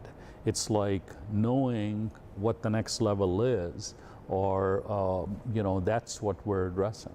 You've had some losses on the football field, out here, whether it's Lot J, but why is the passion still burn for this place in terms of thinking it can be so successful, city and football team? Well, because I think I mean it's as I was telling you, I mean it's that's what football is. You're gonna get knocked down, and you better get up in a hurry. Okay, dust yourself off and be ready to go again. So, and it's no different for us than that. And you have to practice that in real life. And as I was saying earlier, you don't have success in life in anything without failure. And how you deal with it is way more important than dealing with success. That was part of my Shad Khan interview last week leading up to the draft, but kind of held some of that for after the draft, a little more pertinent, on the big picture side of things. And, basically he even said it in his news conference when Trevor Lawrence was introduced, said, I got it right this time. When it comes to Urban Meyer. Yeah. And it goes back to a little bit what I was sharing about an hour ago here on the show. I talked to somebody who's been in the building and had been in the building in recent years and had been in the building recently. It's like, my gosh, like they were like glowing at how much difference it was. And I don't know if that's a knock against the old regime. I don't know if that's just a salute and tip of the cap to Urban Meyer. I don't know if that's just an April-May feeling, and who knows what it feels like in September and October when you're 1-2 potentially. Mm-hmm. But there's a different feeling, and different is okay in Jacksonville, okay, because whatever that has happened hasn't been working. It goes a little bit to the scouts. A lot of talk the last couple of days about the scouts being let go, and those are good people, man. I talked about it yesterday. I don't know all the scouts, but I know some of them, and I know, one of them more than others that got let go yesterday or this past week. Yeah. But it does speak to changes are going to happen when the results aren't there. And I'm not saying it's a scout's fault, but I'm not saying it's whoever else has been let go or ever changes made. I don't know if it's one thing. The bottom line is there have been a lot of good people. There have been a lot of good things done. But overall, the product hasn't been successful enough to win big in the NFL and consistently win. And so Urban Meyer's shaking that up. And that doesn't mean he'll do everything right either. Yes. But if he does more right than wrong, then this organization now has a chance to go next level. And at the same time, it culminates with potentially a new facility being built, a boom in Jacksonville, by the way, in the housing market and the people moving in here and the buzz in this city to begin with. And also, obviously, correlates with the number 1 overall pick and potentially a game changer in Trevor Lawrence. There'll be a lot of factors if it succeeds. But the fact that you can feel that shift, and I thought that's what I got from Shad Khan mostly, is he said even off camera, it's like you can feel the ship turning. Like there's a sense that it's turning. And that's a hard thing to describe, but I think it's something that we all kind of feel around here. There's so much momentum from 1-15 and the last dozen years to Urban, Trevor, facilities, all this stuff, that it does feel like there's this seismic shift happening when it comes to the win-loss column in Jacksonville. We'll find out if we're right. I'm not saying it hasn't felt like that in the past now. 2018, we kind of thought it was going there too, and Shad Khan referenced that. He said, hey, we thought it was heading in that direction, and it didn't. Yeah. So we got to figure out, you can't just feel that way, you got to do it. Mm-hmm. And so we'll see if they can do it. Yeah, I mean, it's one of the most common things that you know about the NFL. It's a performance-based business. And the performance here the past couple of years, it has not been up to par. Sure, you can point the finger at one thing, but obviously it's a collection. It's a culmination of a bunch of things. One person just doesn't sink the ship, all right? There's a lot of things. And I think Urban Meyer realizes that and obviously understands that being a performance-based business, he wants to have the people that he trusts, the people that he sees fit, and hopefully have, a turnaround of success and a career that has longevity towards it from winning ball games every single year. Yeah, the buy-in is big, and I still think, I've said this countless times over the last few months, this is why I was interested to sit with Shad Khan and ask him about it, because I think he's the underrated storyline of this offseason, especially if it does work, is that Shad Khan, was able to help get Urban Meyer here to Jacksonville. Mm-hmm. That has not been easy for other people to do. Other people have tried to do it. There are rumors and reports that the Dallas Cowboys tried to do it a couple years ago. Couldn't do it. Texas tried to do it. Couldn't do it. Shad Khan, the Jacksonville Jaguars, he was able to do it. Now, we'll find out if it works. But I do think the owner being able to do it is, at least right now, feels like an accomplishment. But let's be honest, though. Are we celebrating going 1-15? Because that's what got Urban Meyer here. It's Trevor Lawrence. I feel like if Trevor Lawrence wasn't here, Urban Meyer wouldn't be here. Well, he might not be. So we're celebrating a team that went 1-15, and that's why you got him here. No, but you could easily have been 1-15, still getting Trevor Lawrence, and Urban Meyer say, I don't want to go there, too. That's my point. Yeah, but you just feel like Trevor Lawrence was the reason why Urban Meyer came here. It's way bigger than that. You know this. There had to be a big commitment on Shad Khan's part to get Urban Meyer here. It's not just Trevor Lawrence. I understand. But I think if it's Zach Wilson, he's not here. Yeah, you might be right. Yeah. Might be right. We'll see if it pays off in the end. We'll be back. Action Sports Shacks on ESPN 690. ESPN 690 Sports Center Update. Happy Thursday. I'm Jake Mitchell. The Jaguars have done a little house cleaning and fired 4 members of the scouting and personnel department, including one who's been there since the beginning of the franchise. Andy Dingler, who is the assistant director of player personnel, Chris Driggers, director of pro personnel, Mark Ellens, director of college scouting, and Paul Roel, assistant director of college scouting, were all let go on Monday, as all part of a team overhaul by coach Urban Meyer. Speaking of college football, the post-spring rankings are in, and no surprise, Alabama is number 1, but UF is in the top 25 at number 13. Don't forget tonight, the Jumbo Shrimp continue their series with Norfolk at 1-1 Financial Ballpark. Game time is 6:50 with first pitch at 7:05, and the game will be right here on ESPN 690 or stream on ESPN690.com. This SportsCenter update is brought to you by Morgan & Morgan. Morgan & Morgan, for the people. Mike Greenberg. Greeny. The biggest difference between the athletes of today and the athlete of Shaquille O'Neal's generation is Twitter. And with Twitter in particular, social media in general, but with Twitter in particular, the generation of athletes who grew up in that consider it to be important enough that they do not ignore it. They hear it, they live it, they respond to it, they internalize it. It matters to them. Greeny with Mike Greenberg. Weekday mornings at 10 Eastern on ESPN Radio. And watch exclusively on ESPN+. CGC Water has been telling you if you're not filtering your water, you are the filter. Still not a believer? Well, you can believe me. My family has been a happy CGC Water customer for 4 years now. Customer service is tremendous. We got our water tested. We were told about our options in financing in detail. No pressure, just information. Installation was quick, and the CGC team was there every step of the way. And we absolutely love it. Because it works. Heck, I even think my coffee tastes better because of it. And I love my coffee. A Kinetico system from CGC Water removes up to 99% of contaminants. That's clean. Schedule your free water test today and ask how you can save up to $500. CGC is still taking extra precautions with in-home visits and continuing to follow CDC guidelines. Financing available with approved credit. Call 904-552-1242 for details or visit cgcwater.com.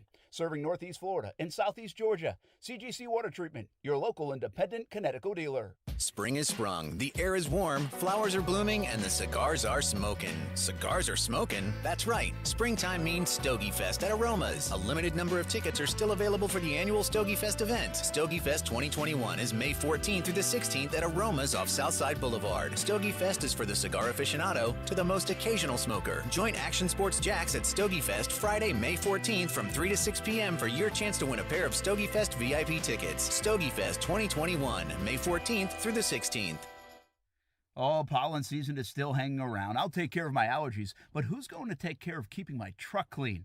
I've been going to Prime Car Wash, full service interior and exterior. And while you wait, spacious lounges, even child-friendly lounges, Starbucks coffee, iPads, Wi-Fi. Before you know it, your car or truck is cleaned. I went to the Beach Boulevard location, and there's one on San Jose as well. Give it a try. You can even get a membership. Let Prime Car Wash take care of your vehicle. Prime Car Wash. Clean inside, clean outside. It's Good Morning at Moe's in St. Augustine only at 312 and US 1. It's the only Moe's in the country serving breakfast burritos. Full breakfast menu only at the St. Augustine location. Made to order food in the drive-thru. Hot, fresh breakfast on the go. Make it a better morning with Moe's Southwest Grill. Start your days with the home wrecker breakfast burrito. St. Augustine location only, served daily at 6 a.m. Moe's is ready to serve you breakfast. Make it a better morning with Moe's. There is a taste of the islands in every drop of Vida de Luis tequila, imported directly from Tequila, Mexico to Jacksonville Beach. Vida de Luis is the only locally owned tequila in Jax Beach. Support local and try Vida de Luis. Award-winning, smooth, all natural, no aldehydes or additives, which means wake up feeling good the next morning. Find out where you can pick up a bottle of Vida de Luis, Blanco, Reposado, or Añejo. Just visit VitaDeLuis.com. Support local and taste the islands in every drop. At Movember, we're more than a month. To us, every day of the year is a chance to do more. To see less preventative cancers, less male suicide, help more men live happier, healthier, longer lives. We need your support. Give monthly at Movember.com. If you ever need our help, we're just a call away. There's only one Morgan & Morgan. You know what's good today? Arlington's Credit for Everyone program. If your Beacon score is from 450 to 850, Arlington's working hard every day and getting almost everyone approved. With over 300 pre-owned cars, trucks, vans, and SUVs to choose from, Arlington has what you're looking for. So much selection. You also get a 30-day exchange policy with your purchase. That's 30 days to love it or exchange it. Now that's good. Shop in person at 10939 Atlanta Boulevard or online at arlingtontoyota.com. For survivors of domestic violence in Duval and Baker counties, Hubbard House provides free, confidential emergency shelter and services. Call our 24-hour hotline at 904-354-3114. Purchasing home and auto insurance? Do it the Simply way with Simply IOA. Compare quotes and buy a policy online or over the phone. Search Simply IOA or call 844-TALK-TO-SIMPLY. Simply IOA. Insurance the Simply way. I should have my kid tell you about Jumpin' Jack's House of Food. It's Ty's favorite burger in town. Make it one of your favorites as well. Jumpin' Jack's House of Food has 3 locations now: Atlantic Beach, Mandarin, and downtown Jacksonville. Change your life burgers. But they have salads, pizza, and much more on the menu, too. Let Jumpin' Jack's House of Food be your great neighbor. Lunch or dinner with the family, or they will cater parties from 200 to 500 people. Jumpin' Jack's, HOF.com for online ordering. Jumpin' Jack's House of Food, open 7 days a week. The Max Kellerman Show.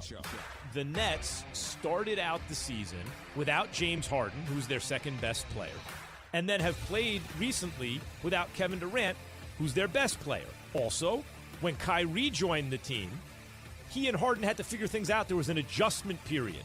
And so the Nets' record does not reflect, their entire record does not reflect the team they've become. The Max Kellerman Show, weekdays at 2 Eastern on ESPN Radio. Watch exclusively on ESPN+. Hey everybody, it's Brent Martineau from Action Sports Jacks. There's a good chance you have a smart speaker, so use it with ESPN 690. Stay up to date on the Jags and all things sports by telling Alexa or Google to play ESPN 690. It's as easy as that. Make sure you listen weekdays 3 until 6 p.m. on ESPN 690.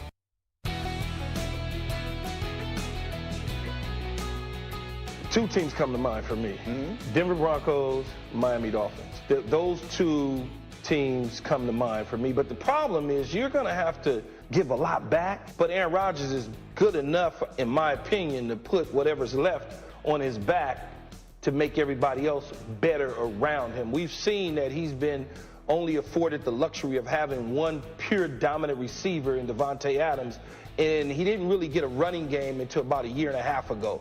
He had a lackluster running game for a while in Green Bay. So we've seen in a defense that wasn't great, that we've seen him kind of put it on his back. So I think it would be those two teams. Keyshawn Johnson, Jay and Zubin as well in the morning on ESPN 690, 6 a.m. until 10 a.m. Part of the lineup here on ESPN 690. Get us every day, 3 to 6. Still, for now. Yeah. No, still. And you get the Shrimp coming up at 6:50. Pregame show. 2-0, undefeated Shrimp, haven't lost since 2019, as Stuart Weber puts it. It's a pretty good winning streak. Not too shabby, man. I'm sure that draft. Are they 2-0 with the giraffe? With the giraffe, they're 2-0. 2-0 with the giraffe. Undefeated with the giraffe. It's that rally giraffe, man. It's the difference maker. They need to celebrate that a little bit more. I bet they will if they keep on having that streak. If not, we will for them. We will for them. You're right. Maybe we need a giraffe in here. Yeah. Maybe my tattoo will be of a giraffe. Now we're on to something. As long as you put shades on them. I just feel like a tattooed giriraffe should have shades on. That'd actually be pretty cool. I mean, let's careful now how you use the term. Be careful where you get the giraffe, right? Yeah. Yes. You can't just stick the giraffe on your ankle. No. I mean, you're gonna need some. It seems like some a pretty leg big tattoo. canvas. People are going to be like, "Why did you get the Toys R Us giraffe on you?" What's this? Jeffrey, right? Jeffrey, yeah. Jeffrey the giraffe. I had a Maybe friend. that's where it came from. I had a Toys friend. R Us went out of business. Maybe they took the giraffe. No, because Jeffrey did the giraffe's like a cartoony looking giraffe. Like that looks like a legit replica. I'm telling you, I still think I gotta find more about the giraffe. But I think I am.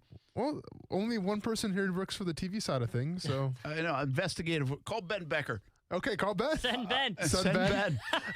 Send Ben to figure out the giraffe. I like it. Look out, Shrimp. Here he comes. Ben's going to knock down some doors till he gets his answers. I like it. The giraffe is interesting, though. But we'll find out. Okay. Georgia. Yep. Likeness and image. Yes. They signed in. Yes. It's a done deal. It's happening in Florida, July 1st. Yes. This is still a very complicated topic. Yes. It's one that we reserve for the final couple minutes of the show because of its complication.